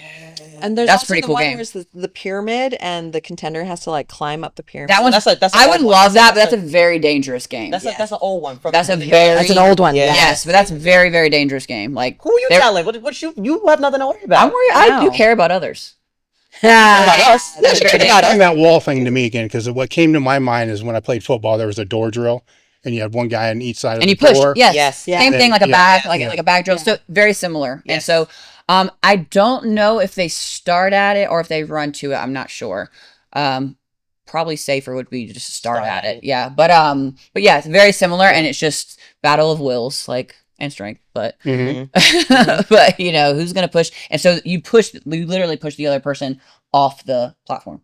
Now, with the contract being week to week, did you have any negotiation in that? I mean, you got a legal background, so Oh, of course, I negotiated my butt off. Yeah. I mean, they were also very. I mean, I'm not gonna say too well, much. you know what I'm saying, but the reason I'm asking this is because they can just say no. They could. And it's not like there's a lack of people. There's stuff that they said no to for sure. Yeah, but just closed mouths don't get fed. So ask for what you ask. So you weren't intimidated at all to I don't know yet.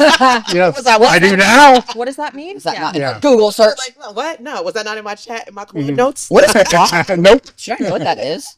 Well, I got the legal thing, right? So that kind of speaks for itself. I hate all that.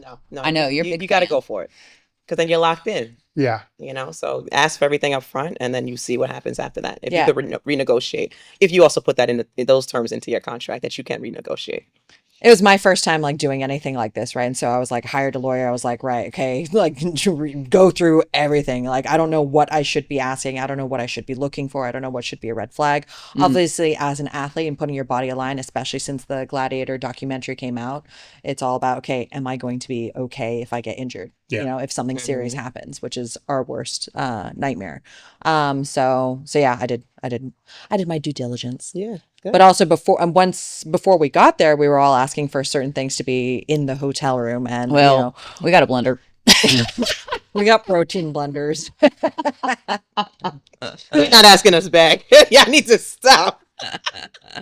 Well, the injury thing can be weird though, right? Because you don't want to say you're hurt while Right. you're there, No. because that can be a red flag to them. No, exactly. So they can have this in the contract, but you're still not going to say, "Hey, by the way." I didn't.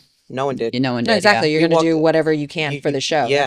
That's your shot. Suck it You're up. gonna Suck you're it gonna up. send it. Yep. Yeah. So that's why, again, I couldn't do certain events. They didn't know that. I was just like, yeah, that someone else is better than that for me, you know, than I. They thought I was just this altruistic person. So you That's did have some say in which events you were going to do. I don't think so. I don't think you could say like think I so really either. want to do this and they put it in, but I do think that you could veto things. Like if you were like I do like for the balls too, because I was like I would look stupid in the Yeah. balls. I said, do not put me, please do not put me in those balls. I think they tried to accommodate people. They did. I think for the most part, you were accommodated to an extent. But if also you have 16 glads who are saying that I want to do this, like that could also be a lot. You know what I mean? On the producers, you know, trying to figure out everything and put us in events where there's 3 events a day, so it doesn't match up. So yes, They're having to you put all- together a puzzle. Yeah, like, do you want to cater to some strengths and be like, hey, I want to be put in this? You can always ask, but it's never guaranteed. mhm. But I think they tried the best that they could. Yeah. I'll be honest with you. Yeah. And you don't know what story that they're trying to Right. thread behind Yeah. the scenes, Yeah. and Yeah. what execs are whispering in Mhm. there for, hey, we want this person, or Mhm. hmm what the Well, that's powers that interesting be. because the story's not you guys. No, so I Right. don't know. Yeah, you know what I'm Yeah. saying? So, You just got to be ready. yeah. Mhm. Yeah. So it's definitely something. Just your body's got to be That ready. was a good Your body's gotta- sentence. What? It's definitely something. Thank you. Quote me on that. Was it what you thought it was going to be? Yes. Oh, that's a loaded question. Yep. That is a loaded question. I thought it was as fun as I thought it was going to be. Like I had so much fun. Well, I mean- change the question to something that's not so loaded. No, it's a good question. Here's the thing, like, it's what I thought it would be. I didn't perform like I wish I did. Yeah. Like I thought I would. You know what I mean? Like I thought I could have been better. You know, I thought that I could have, showed my skill set in a different way. What's an example of something you think you could have been better at? I could have been more aggressive. I could have been more aggressive, and I was just tiptoeing around doing certain things because I was like, I second guess myself. And like, you know how we were talking earlier when the opening question, when you're in the stadium or the auditorium and can you see the lights? No, it's like, it's dark. You're focused. You should be like, I'm not even looking at anybody because I'm ready. I'm focused. I got it. I don't think I have really, really, really had it as much as I thought I would when we were filming. I could have dug deep.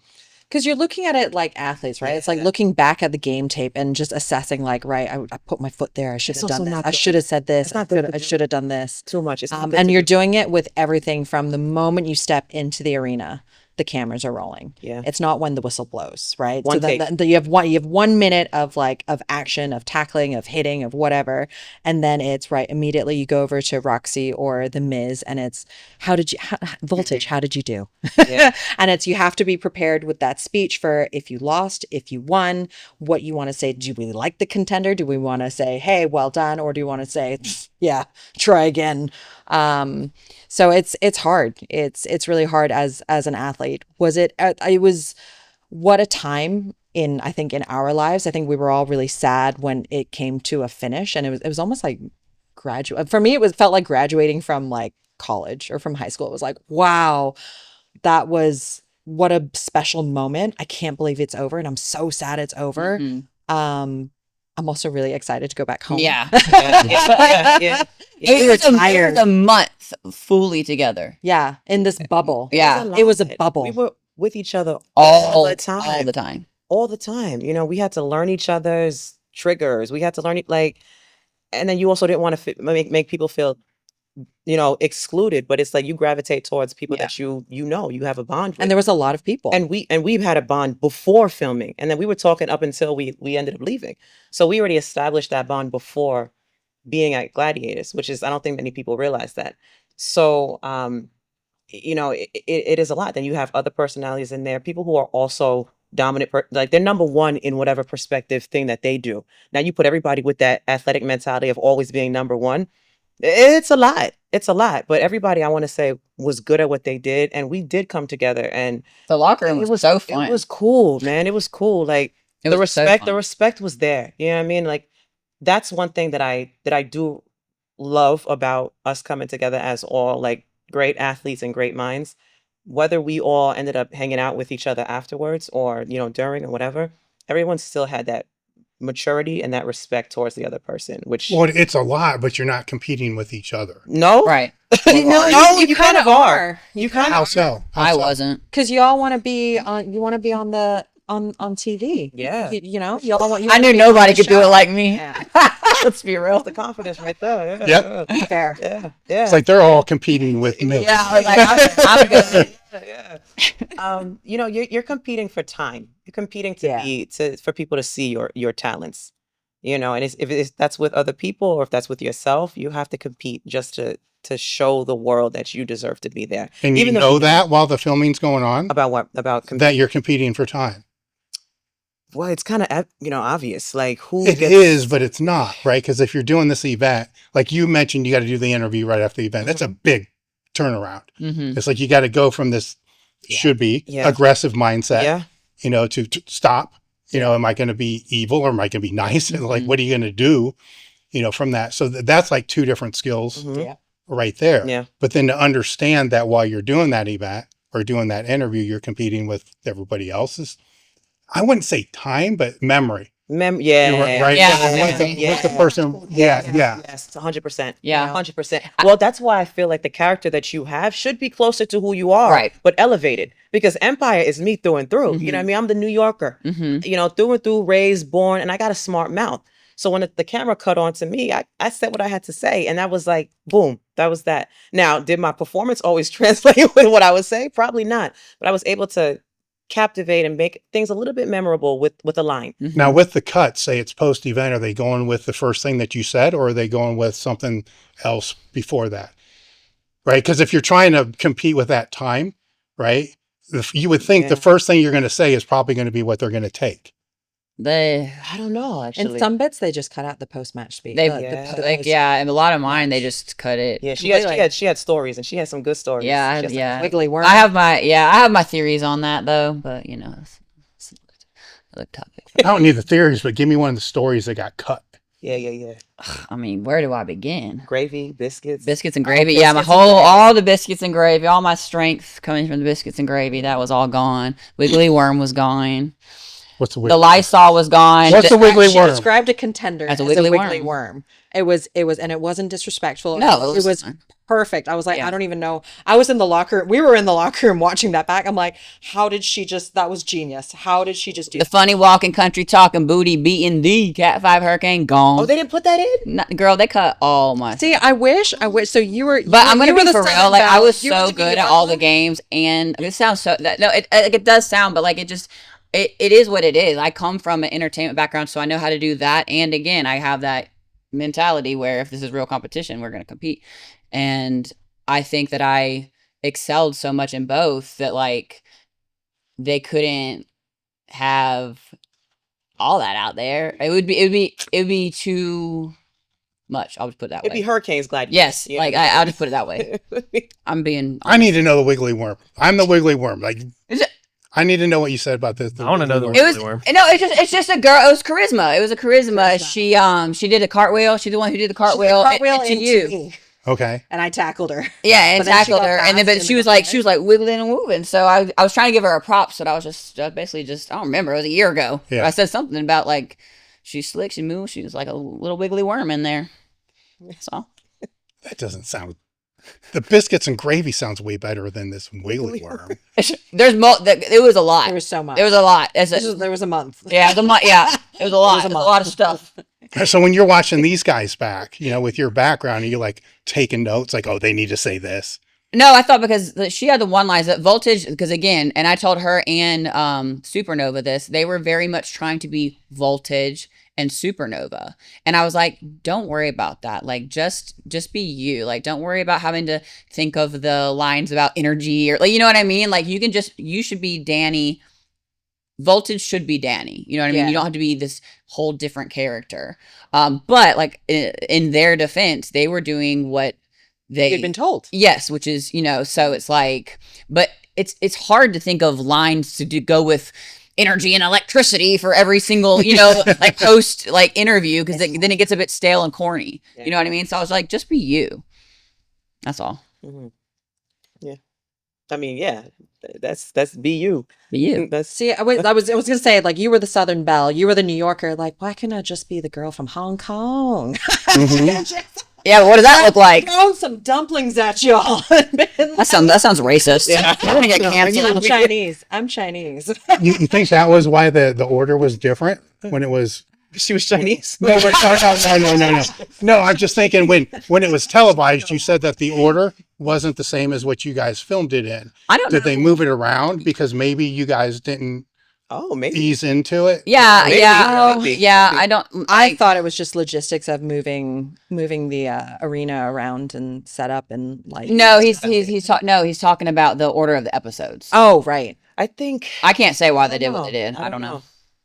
I don't know, but I know, but they definitely made, and they did a good job of it. They definitely made an effort to make sure all the gladiators were on equality. Mm-hmm. Now, did you know the competitors' stories as this was going on? No. No. And I think it was good that we didn't. Yeah. Just because then it's just a body, right? It's just a body to Yeah, us. but even It's if just we- something, yeah, I don't something that think we we need to. need Even if we did know, I'm here. I'm Yeah. a gladiator. Like, Yeah. you came We got here hired to thinking do a that you job. won't beat me. I'm gonna still have to show out. Like, whether I performed well or not, like, I gotta hold your hand because you're here for what? You know what I mean? Like, Anyone. first off, you're not even supposed to really like us because we're supposed to be roadblocks. Mm-hmm. Mhm. So I'm not gonna hold your hand and say kumbaya. I'm gonna give you your props when your props are earned.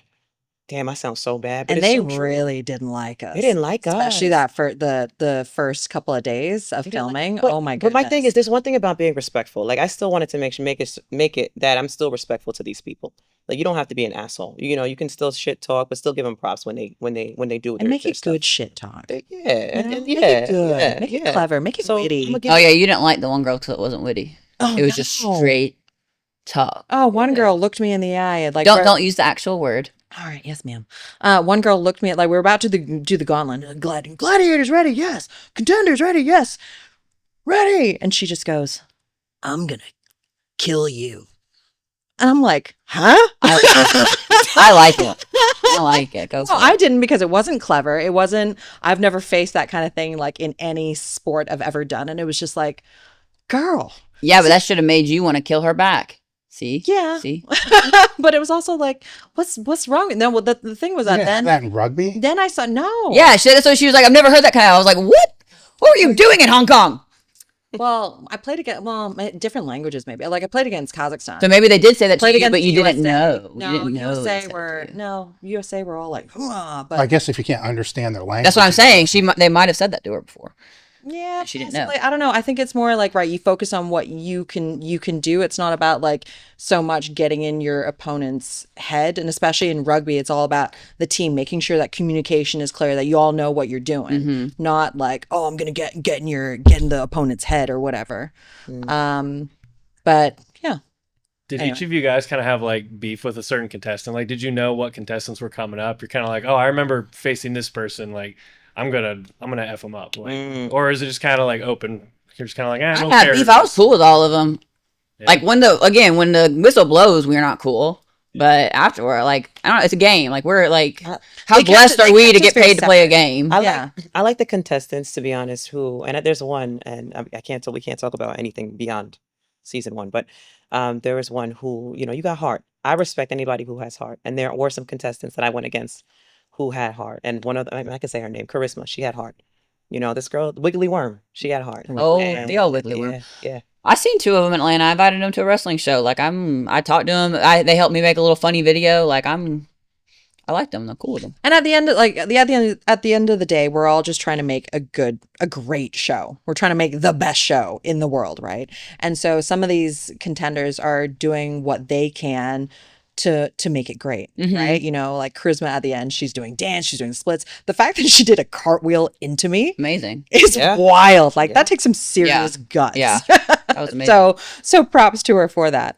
But yeah, I don't. It was just interesting that like on set while we were there, they kept us very separate. They put, we had our own locker room, and they contenders had their own locker room. Even when it came to like food time, right? We were given priority. But they would have us like go to the canteen first, and then an hour later, then the contenders could come.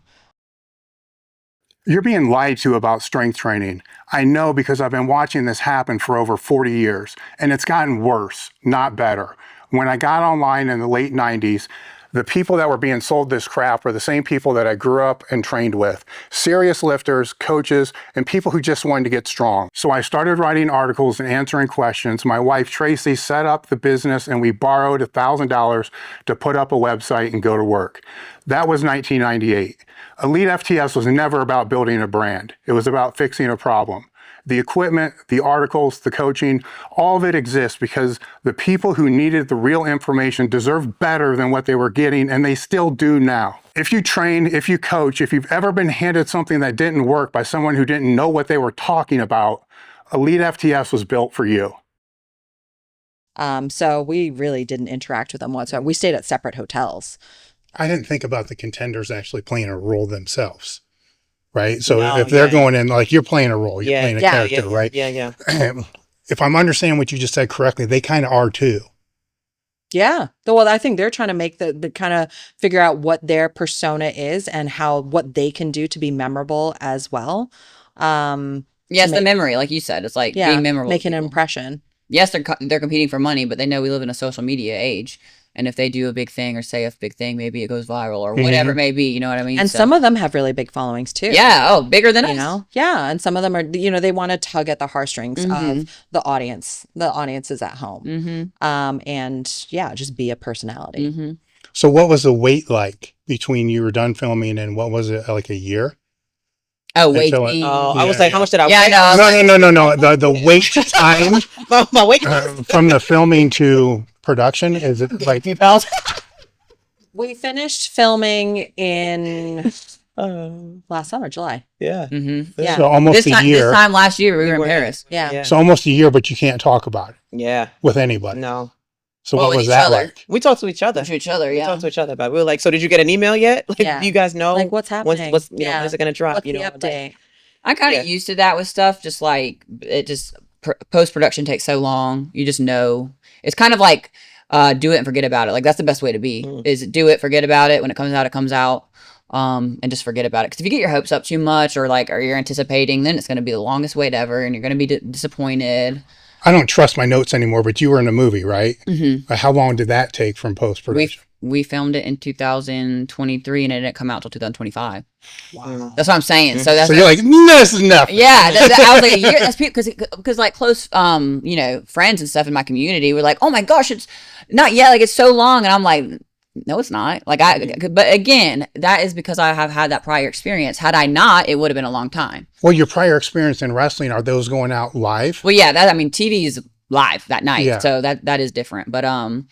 But yeah, with the movie, I just knew post-production takes a long. Anything in TV, like even when we all thought it was fake, this whole thing, it was like because at first it was supposed to happen in August and then it got messed up or whatever. And so as soon as they were like, oh, we're not doing it until whatever, I was like, yeah, okay. Because TV stuff gets canceled all the time, what pilots or whatever. And so I was just, I don't want to say I'm jaded when it comes to stuff, but I have a very realistic expectation. Yeah, because filming at first was going to be in 2024. Yes. Yeah. And they were talking about it maybe being in England. Yes. Or in Canada. Yes. As well. Mm-hmm. And then for whatever reason it just got pushed back. So I was like, it's not happening. Yeah. So I was like, right, I'm going to carry it. I'm going to do a couple more shows. I'm just going to do my thing. And then when they come calling, then. So what were you all doing before this? Because you got to bolt for 5 weeks? I was competing. Yeah, so bodybuilding. Yeah, so that's easy. Yeah, corporate job, any job. No, I own a gym in LA with my husband called Hybrid. So it's a check it out. Private. Yeah. Come check out the gym. But yeah, it's a private personal training gym. So that's just. So it's pretty easy for you to bolt. Yeah. Basically, I got to be in a gym. Yeah, you have a wrestling school, right? We have my income comes from my AEW contract, but yeah, we have a training facility, but we didn't open that up until this year in January. Now, did you have that contract while this was going on? Yeah, but I had already been killed off TV for a time period anyway, so it kind of just worked out that I was just it's like, well, I'm free, I can just go. So the timing was good. Yeah, it was good. Yeah, because I was also working a full-time job and I compete as well. Like I work a desk job. But she is so good at her job. Tell them you can tell them that you work for a nonprofit. Oh yeah, I was like, what story am I telling them? Yeah, how good you are. You can tell how good you are. I appreciate you.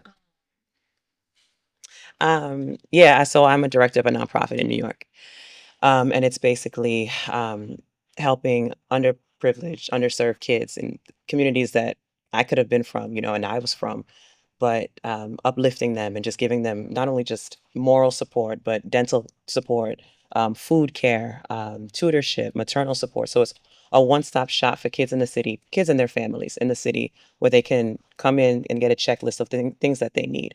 And so it's been around for over 100 years. So we're ingrained in the city. We're ingrained in New York City infrastructure. And it's truly fulfilling. It's rewarding because you could inspire these people, not only just the kids, but you inspire the parents because they're looking at you like, oh, wow, this is a girl from the neighborhood who's also doing big things. She's on TV. And it's like people think about just inspiring the kids. But if you don't touch the parents, how can they change that mindset to go in and uplift their own children? So I think that's a huge thing.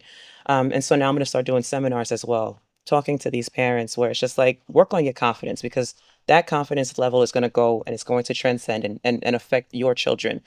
And if you can speak into your kids the same way my parents spoke into me, then they're unstoppable. These kids are so talented, but they just need an avenue to do that. So that's what I was doing in addition to bodybuilding. So I've always kept my professional fitness career and my professional non-fitness career separate. And then with this recently, it just exploded together. So how do you work on their confidence when they can't afford to eat? That's a big thing. So we help them. So you can't provide a service. You can't work on the internal the external, the mental without also providing them a service of eating. So that's what we do. We provide them with food. We provide them with food banks and just things like nourishing your stomach. Because I'm not going to listen to you if I'm hungry. Right. Like if I'm hungry and I'm sitting there, that's another thing. Like you think these kids are acting out in school. They're hungry. Some of them, you don't know what load they're carrying. Not being. So we make sure that it's a checklist. It's like, hey, what do you need? What can we help you? And it's 50,000 children and families that we serve in New York City.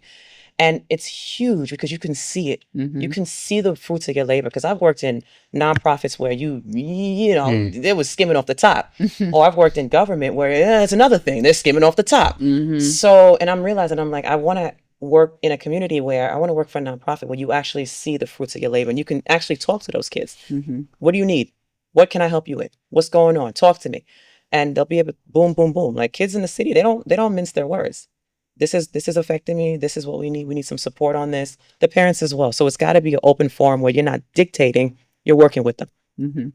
Yeah. So when you were filming, did you still have to do work? Because I'm good at what I do, you know, I was able. They gave me a month off. I had literally just started my job. I had no vacation days. Yeah, I was like, so I'm gonna be gone, and I knew about this the year before. So even before I got my job, I was like, hey guys. And I first slept on and I was like, am I going to talk to my bosses and let them know that this is what I need to do? This is what I want to do. It's my calling. And my mother was like, talk to them. Talk to them. And I did. And they were like, 100%. They were like, we're going to give you those. We're going to front load your off days. And I was like, you can do that? They're like, you can do that. I said, hey, say less. And we did it. So they saw that you could be able to leverage it. Yeah, for the seminars and the speaking and stuff like that. Well, which is why I'm talking about it on your podcast, because it needs to be said. And you know, if you go on my page, you'll be able to see the organization. Can I say the organization? Yeah. It's called Children's Aid. Children is in the title, and you know, if you're not saying it out loud, you're not doing it. You know what I mean? Like this is it. Like you got to see it. You got to see it. You got to see the impact. If it's in the title, I have but to uplift these kids. You know what I mean? Like I have to do it. You have to work towards it. Greater community. And it's just, it's really something, because that could have been me. If no one extended grace to me, you know what I mean? If my community didn't help me, I remember being embarrassed because I had to go on school lunch. I used to be so embarrassed, you know what I mean? And it's like, no. And if these kids actually see, they know when you're lying. They know when you're not genuine. If I can talk to them the same way and be like, hey, I was in your situation, I was in your shoes, look at me now, then they're like, oh, shit. All right, bet, let's do it. And that's all I need. That's all I need. Yeah. So, you know, you're going to donate to my mayoral campaign.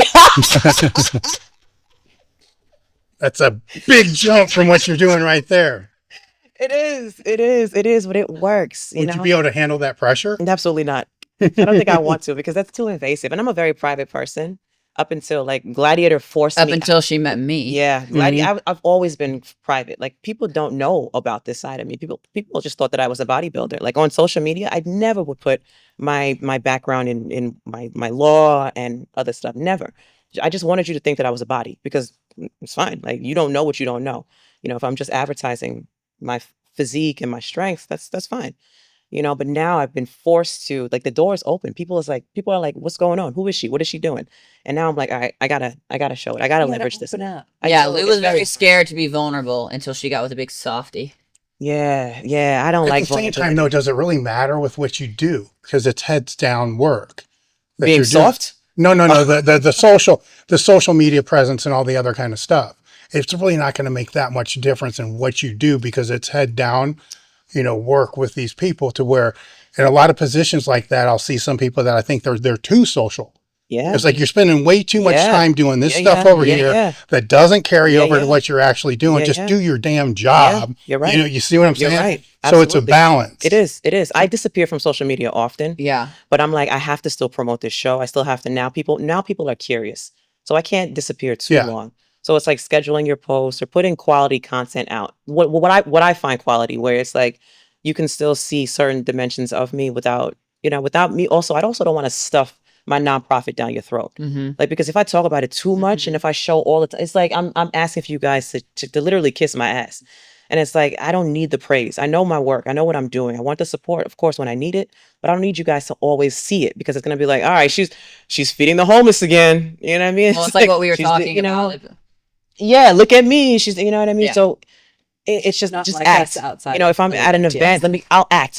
You see my actions, you see it. You know what I mean? I can talk about it. You can hear the passion in my voice. That's enough. It's enough. Well, it would kind of be the same thing with your guys' gyms, right? Yeah. Wrestling schools or gyms.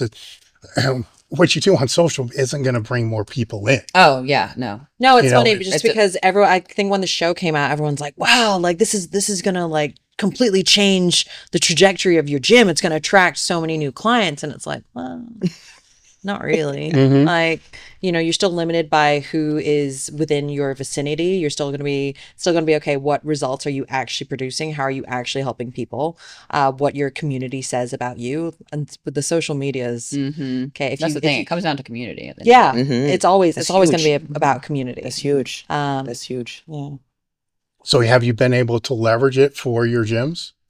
No. No, well, I'm asking. I'm asking because of the off chance that you would say yes. I was going to ask how, right? Because most don't. No, I mean, in the sense, like it was really fun, I guess, for that month that the episodes were being released, and it was like there was a lot of buzz. We were being sent a lot of like social media stuff to post from production from Amazon, and you know, each week, like, you know, I would have my members of my community of my you know, my clients and stuff being like, oh wow, like yeah, we watched it, you were awesome, I don't know. And then we ended up doing a watch party and workout at my gym. We did an American Gladiator inspired workout, and a watch party, which was really, really fun. But has it attracted new people to come and join my gym? No, not What's an American necessarily. Gladiator style workout? A lot of strongman style stuff, and Yeah, roped, strongman. and yeah, basically just beasted them. Yeah. I at the end of the day, I made sure they all signed liability waivers, but you know, it's LA, like I got to be careful. But yeah, I mean, you had a watch party as well crashed at it. yours, and Yeah, Luke Yeah, I came. came But that wasn't it wasn't for my friends threw it. I didn't want to do anything. My friends threw it for me. But I think that it's for me, my outlook on life, because you know, I'm a Christian. I follow Jesus Christ. So I tell them all the time, like, my only purpose in life is to glorify God. So I feel very blessed. That's why I was saying, like what we did was a game. Like, yes, it's serious in the moment, but I'm like, how blessed are we that we got paid to do a game? You know, things like that. And so even with this show, like, I don't care about being famous. Of course, we want money as far as being able to provide for ourselves. But like, I'm not trying to be rich out here. I'm just trying to glorify God in whatever I do. And so I think that having your hope and your identity in Christ, and this is for me, it helps you just to go, wow, what a cool experience. Like, that was great. But my identity is not caught up in that. My hope isn't in that. You know what I mean? I'm living my life. I'm doing things in my community. I'm being a great wife, a mother soon. I'm not pregnant. It's for a different reason. And, Adoption? we're fostering. And so, you know, it's just like, it helps you to go, to not put your, you know, stock in stuff that really at the end of the day, it doesn't matter. Like, this life is so short. And so Bible says, put up your treasures in heaven. So I'm just trying to live to glorify God. I think, but everyone thinks you have to be like, I'm still a normal person. I still have fun with everybody, but it's just, my hope's not in all these things. I feel very blessed that I'm able to do them, but my hope and identity isn't wrapped up. that's why it's really fun when the three of us get together, especially because it's like, you know, like we went through this like crazy thing, and I guess from the outside it's like, wow, like you guys must be famous, and like I don't know, and it's like, no, like we're just we're No, just the crowd doesn't even know you guys right. What were the prompts that you used? Oh, I have a whole. He spelled my name wrong. He was like, "Well, Allison Felix is coming from American Gladiators. If you know Allison Felix, she's she's a track and field a sprinter. Shout out. Yeah, a little something. But that's the name that he put in the system. No, actually, I have a whole. No, I have a prompt. I have a project. You use AI? I do, yeah. Okay. I am very anti-AI. That's Okay. okay. And we can do a podcast about that. All right. So I have a project set up, right? And the project, to confirm the name, look at the last 10 Instagram posts. You want me to help you look for your next guest? Like I can help. You know how to do the prompt engineering? Yeah, I can send you the prompt. Because it will go through and it will double check and all the other kind of stuff. Then it will go through podcasts and pull all that, pull the notes, give me timeline. I'm looking for timeline, potential talking points, timeline, talking points, bio. Then it gives me, I don't even use it, like moments or talking points that could be clips, which that would be like the same struggle you have when you do the event, then afterwards. Actually, when you're doing an event, you have to think about what you're going to say during the event to make sure it's viral. It's like impossible. Yeah, You can't do that. Those moments never are planned. Yes. They always just naturally happen. And then it I will bet you give didn't me. plan for 2 hours with us. Oh yeah. You like these girls like Yeah. to talk, huh? Well, We're just girls. yeah. Yep. But out of all that, what helps more is I'll find recent podcast or your cooking thing. Yeah, I'll find and I'll go watch that. That really helps more than all the other kind of stuff, because the other stuff will come up wrong every now and again, which not as frequently. Now, what's really bad, and this would be the advice I have for anybody. What's really bad is if I go to search somebody and there's nothing. Ooh, Right, and that's like, oh, that's man, bad. that's I would reschedule indefinitely. Yeah. No. You'd be like, oh, I've had it. No, that means you get to be the first person to tell their story. Yeah, Like, yeah. give them a platform to lie? No. Yeah, it just do goes. something Well, it else. just goes back to like LinkedIn and look at Yeah. It goes back to the old school type of way to Right. kind of do the research on that, which you're still going to do anyhow. But if they're a coach or an online coach or something like that, and then they're not even searchable on now, they're searchable on Google, right? Yeah. But on AI, if it's not coming up, it's like, dude, you need to start writing blog posts. I don't care if anybody reads them, or just make micro blogs in your Instagram. You got to have something that says who you are. Yes. Otherwise, good luck with this online coaching thing that you're trying to do. Find my T Nation blog. No, I didn't find that. I didn't find. Plus, there's three of you, like three of you at the What's the same time. weirdest thing you found? No, like on one of them or me. On one of them. Well, her too. Well, there's the hammer story, right? Oh, yeah. Which isn't really a weird thing, but it seems like it's been discussed over and over and over and over. That's what I mean. What do you think is the most what's the word I'm looking for? Intriguing. And Like a random, like Random, deep yeah, in yeah. the Fun trenches fact. Oh, you want us to explore upon? Well, the IPF, I'm hesitant now, right? Because things are wrong. The IPF ban, like you competed in a different meet and then you couldn't compete for a year. Yeah. That was when it kind of popped up. Yeah, The, IPF. They wouldn't send the Hong Kong Federation. I won the Asia IPF championships, and they wouldn't send the Hong Kong Federation wouldn't send me to Worlds, for whatever reason. They said, "Oh, we don't have funding." I'm like, "What are you talking about? Like, I paid for myself to go to. I pay for everything for myself. Like, just send me. I want to go to Worlds." And they wouldn't do it for whatever reason. And then, so I like lashed out on social media. I was like, "Well, I'm gonna go to the press," and like, I don't know. And Robert, I did. And there was a petition that got signed. Kimberly Walford like was on it as well, signed it. Jared, and then Robert Wilkes reached out to me. Because he was starting a new federation, and he was like, "Hey, I want to fly you out to Sydney, Australia, and I want you to compete in Australia and join this new federation." And then I helped set up that federation in Hong Kong as well. So that was a whole thing. And then I moved to LA the next year. Yep. Your name, it got wrong. My whole name. The last name. What was it? My old last name? Farmer. Mhm. That's okay. Shout out, Dad. Yeah. Well, it was on the sign there out there this morning. Oh, I was it? went through the notes this morning. I'm like, oh. Hey, look, my dad made me these little. My dad is my biggest fan now. Okay, and you remember, and you're like, maybe someday. 'Cause she's my sister. You know, lose my sister from another Mister. And my dad made these little signs to put around. Like my old high school, and it said, like when the show was coming out, and it said Kailey Farmer Latimer, and I had my husband give him a hard time, be like ask him what farmer or something. She's like, he was like, well, that's how everyone around here would know her. He's so sweet. Yeah, he is. Yours was a pro show within 10 months. Yeah. It kind of came up through there, but your nonprofit didn't come up. It didn't. That's because she's private. It'll probably private. come up more now Yeah. because I've never talked about it. We just talked about it. I mean, Instagram pin post might help. Yeah. Yeah. Is that okay? Yeah. You know, that's not so much in your face, It's not. but it would be trackable. It's just something very important. It to is. you. It is. Yeah. It is. It is. Like we had a few fundraisers throughout the year. But yeah, I can post some more about it and maybe pin a post up top. Just a little pin. I can drop a little pin. Little pin. So Now, your bodybuilding came up more prevalent. Like Mine, no. Whereas one show? Yeah, just one. Not for me. What do you mean not for me? Not for me. I'm dieting. No, thank you. Oh, okay. I get it. No, I always for the TV show. Like I always say, I'd like to keep myself within like a month period. So if there was a call to do like a Gladiators or whatever, I'm like, okay, if I diet hard, lock in. yeah, for like a month, I'll look good. You know what I mean? I'll look TV ready. I'd like to. What I think for me, what I would like to look like on TV. I don't walk around like that. I don't think I walk around fat, but I definitely don't walk around like shredded by no means. I walk around like this. So Where do you see your futures? Oh, I want to go into wrestling at some point. yeah, I'm trying to get her. Like, you know what the biggest I felt so deceived with wrestling. It's not that the outcome was predetermined. It was the fact that Harlem Heat was not even from Harlem. man. Okay. that's Do you dirty. know Harlem Heat? Oh, Booker T? Oh, yeah. They're from like Minnesota.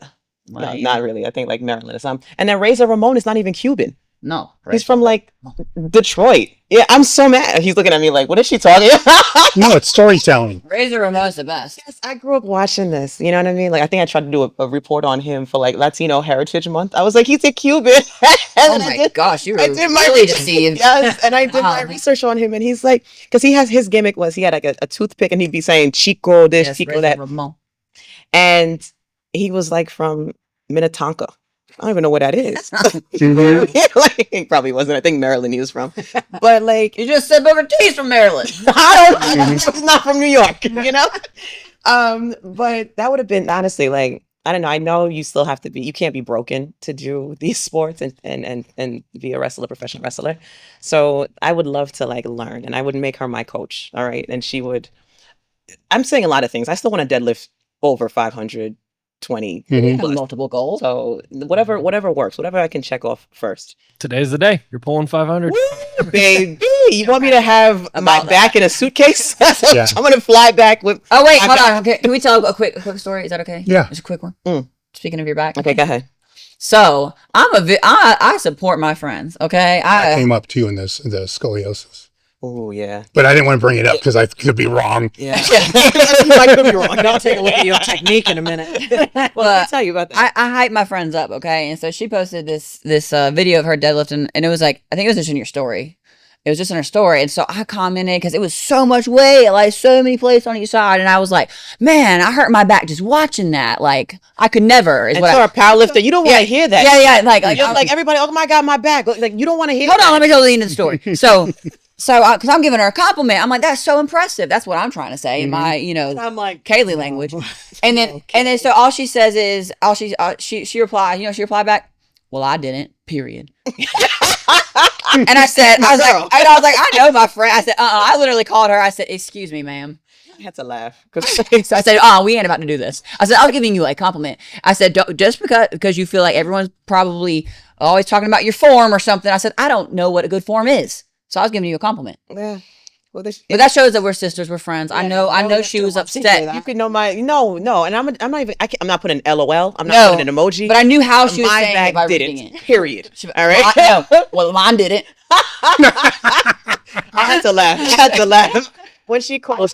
She doesn't know what good form even is. Right away, and I was like, wow, that would hurt me. But how many times did you get that? Or do people who don't know anything about? And again, my form still does. It needs I work. get it from friends, Get it from family, people who don't all know, the time. or they're like, "Oh, my You're back gonna would hurt hurt," yourself. or you're squatting. No, I would think it would take more 600 weight if it plus, was 700 from, plus. like, You're dating squatting. or something. And Not from someone that doesn't know. or just in general, just you put weight on your back, and people are like, "Oh no, that's bad." Ooh, and you're like, I didn't just walk up to the barbell and just put these plates on and just you know what I mean, like out of nowhere. Yeah, You it know, I was wa- loaded when you got in there. Right. I was impressed. And I've been doing this for years. You know what I mean? So it's like, so you hear that, and I automatically like.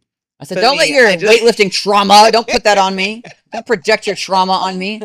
So I was giving you a compliment. I gotta watch my attitude a little bit. Yeah. She'll call me out on I it. do. I but- call her out. She's from New York, it's 0 to 100. A little bit, but so, I know she didn't mean any harm by that. So I'm thankful that she called me, and here we are. Yeah. Ignorance is bliss. A little bit. And we'll get into it all the time. Oh, that's So another thing. funny. When it comes to friendships, like if you're not able to like laugh and cry and argue with your friends, and then debate. like I love a debate. 3 minutes later, you guys are breaking bread. Mhm. Like we did all of that in the year that we've known each other. We've had heated discussions on stuff that people don't even On talk about. Big stuff. Big on topics. Politics. on preferences, on like make whatever assumption you want, Mhm. because I'm a New Yorker, she's a Southern girl. Mhm. You know what I mean? So but we're so alike in so many ways, and we're also very different. Mhm. And then you have this one here who's from LA. I'm foreign. She's foreign, but yeah, right. But out in LA, Mhm. Yeah. and so she's like a healthy balance. Yeah. You know, she's like a mediator. So you have that, but I'm not adverse to saying I'm sorry. You know, recently there was something that, you know, I said, and I interpreted things pretty extreme. And I had to wake up the next morning and just come up to apologize to both She of them. came out in her pajamas. And I had to apologize. They were staying at my house and I was like, I gotta apologize. And they were looking at me like, oh, and this one was like, shut up, Lou. And I was like, oh. And when she says that, she's serious because she doesn't talk like that. Like she's a very good person. That's a good person. That's a good person. So if she has to tell you something, you gotta listen. Like if she wants to put you in your place, you gotta listen. So I had to apologize to both of these girls because like these are girls that I've experienced things with that I can never experience with anybody else. There's but 0.1%, if that, 0.0001% of the population that will ever know what we went through. And like I lean on them. They lean on me, I lean on them. And like a friendship is a relationship, just as any other relationship. And if you're not able to come up and encourage, but also say you're sorry, that's not a friendship for me. Or to have a friendship to where you can have conversations where you differ, but know afterwards, we'll figure it out. Right? Yeah. Then those are conversations that people need to be having. Yes. Because you may difference in opinion, but you have two different perspectives. But you have to know their heart, and that's what we always say. Yeah. Like if you know someone's heart, I mean that's the world. If everyone knew everyone's heart, like, and gave people a chance to, because I always say the biggest thing is understanding. You can vehemently disagree, but if you can at least understand where they might be coming from, or why they might, then at least you go, you know what, I get it. I disagree. Yeah, but you can understand why you disagree. Right. Yeah. That's Getting the big too thing. political. That this country really needs more of that conversation between, especially the two Would political help if parties. we weren't being lied to by everybody. Yes, true. Yeah. Then you throw in the media and all that. And Whatever you got agenda. emotion, you know what I mean? So just being able to have that difference in opinion, but also still know that you still care for that person. You know, and I'm not an emotional person when it comes to like showing my feelings, like my appreciation. Like you is very hard for me to say. She has said it to me. She has said it to me. But make note. I go through actions. Like if I appreciate somebody, you'll see it in my actions. Like I'll ride or die for you. Like and you show it. Her love language is gift giving. You show I have a gift for you in the bag, actually. You know about love languages, Dave? The 4 love languages. What's your love language, Dave? Love language. I don't know what it is, but I remember reading the book a long time ago, and there was 4 of them. Yeah. Put 10 pounds on. All those books. Wait. All those books just run together. Oh no, it's very. For a period of time, it all boils. You don't need any other. You only need the Bible. If you follow that, treat marriage will be people great. nice. You know, it's pretty simple. Tell the truth.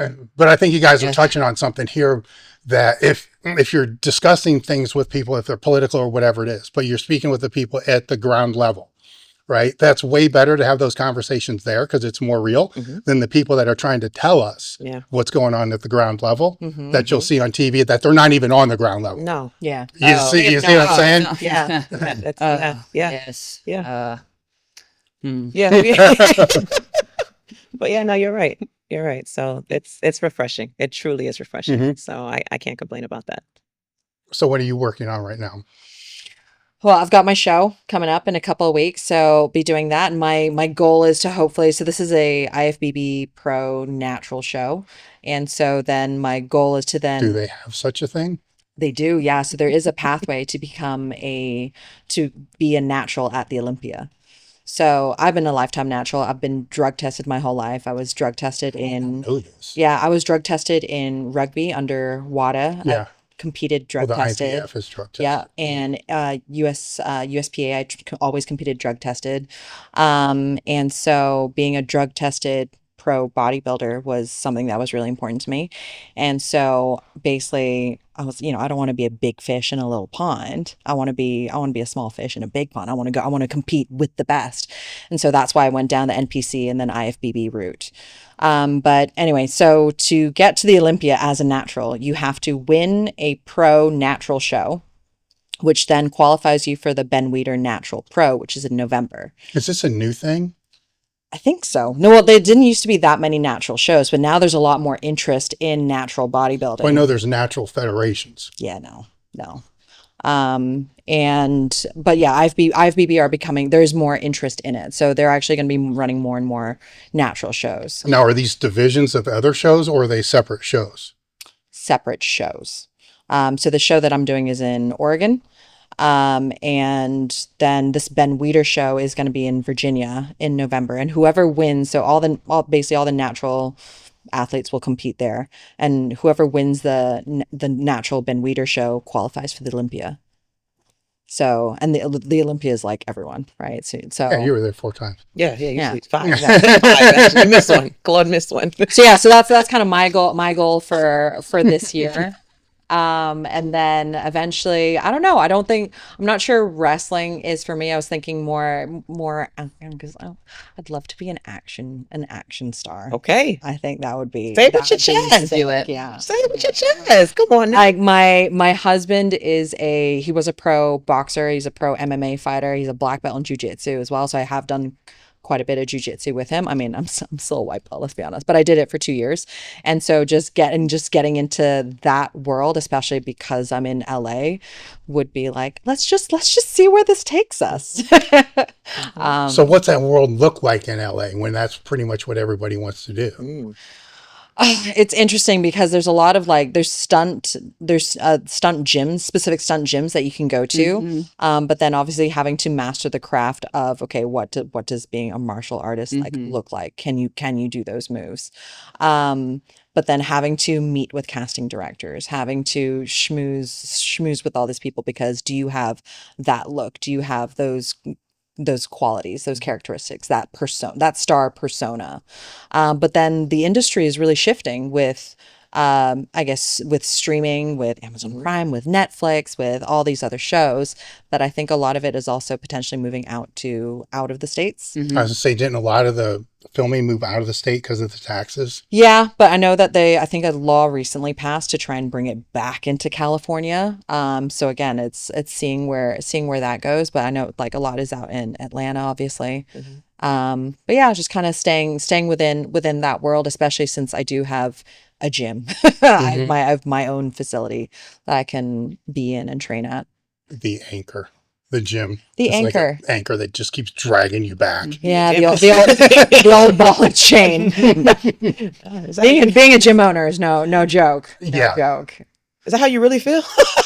I've spoken to it. I don't have memberships here. This is a private training facility because I don't want to deal with the gym owner stuff that they all have to deal with. Yeah. But gyms right now are doing really, really well, because in the fitness world, what's trending across all demographics is strength, right? So it's moved kind of away from the aesthetics into the strength, which is good, right? Because that more people can do it and not feel a certain way. Yeah. Right. Yeah. Because they don't want to look a certain, they just want to be stronger. Yep. Yes. Right. Yep. Which is the basis for all of it. Well, what's been interesting, especially, is with the rise of things like GLP-1s, especially in LA, how weight loss can be bought now. You can lose fat, and that's easy. But to get strong, you got to earn it. Yeah. You got to work for it. Right. But Hey guys, I just wanted to take a moment because we do read the comments, and one of them that keeps popping up more frequently than not is, I can't believe this video doesn't get more views. Take a minute to subscribe, leave a comment, and share. It really does help. there's a renewed interest in that, especially with, I guess, coming out of COVID, people working from home and becoming exceptionally weak, right? They're coming in now, and, I'm doing consultations with people, and they're like, no, I would like, with women especially, like, I want to get strong. I want to build some muscle. And that's so refreshing, especially coming from somewhere like Asia. And I grew up in the 90s when, having like skinny legs, having a thigh gap was sought after, right? And I never had a thigh gap, and I never wanted a thigh gap. Like, I always wanted to be strong. And I was raised by a single Chinese mom who always told me, no, you got to be strong, stand on your own 2 feet. You got to be out there, you can do whatever the guys can do, which is very much an attitude that I took into my athletic career. Well, I think with the gyms, and I've said this multiple times on this podcast, so I apologize to people that have listened to this 100 times, that we're more digital than we ever been. And I don't know if that cycle is completed yet, but when that cycle, because it's going to get worse, when that cycle completes, people are going to strive for gyms, restaurants, and bars. Yeah. Because they're going to crave just being around others. Yes. Yeah, 100%. Because interaction, they're just community. stuck. I don't know if we're there yet, but I think we're starting to see some of it Yep. now. Yep. Give it a few more years and people are going to be like, I can't do this shit. Yep. I need to go out and have a trainer And or yeah, whatever, talk to train Talk or something like that. Yeah, it's huge. Were there any topics or stories you guys wanted to bring up that I didn't bring up? Did you want me to talk about the hammer? Sure. No. What has been misunderstood about it? So when I was first attacked with a hammer to the face, Explain what happened. So basically, it was 7 a.m. It was in May of 2021. I was training for a powerlifting meet. I was training for nationals, and our gym wasn't open yet. It was kind of in the post-COVID of LA world. And I was walking my 70-pound bulldog pit bull mix. And this man comes up to me and he just goes, "Give me your bag." And I'm like, You had a pit bull with you? Yeah. He was a baby. He's useless. He's a baby. But anyway, yeah. And I was wearing my West Side Barbell hoodie and I was wearing track pants, and it shouldn't matter what I was wearing, but I looked back and critiqued myself and was like, was I an obvious target? Anyway, it was 7 o'clock in the morning, broad daylight. Man comes up to me, "Give me your bag." And I'm like, "What?" And he pulls out a hammer and he just whacks me across the face. I've like fall to the ground. Blood is gushing from my face. And the first thing I say is, "Don't hurt my dog. Don't hit my dog." And he broke my orbital bone, fractured my nose. I needed to get 5 stitches. He took my bag. It only had poo bags in it and my gun. Fool. And I'm like screaming and shouting, and he runs off. He goes on to try and attack another woman.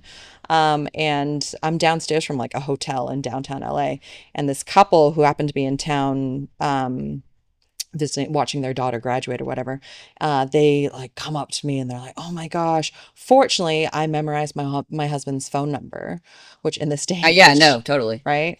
So memorize your husband's phone.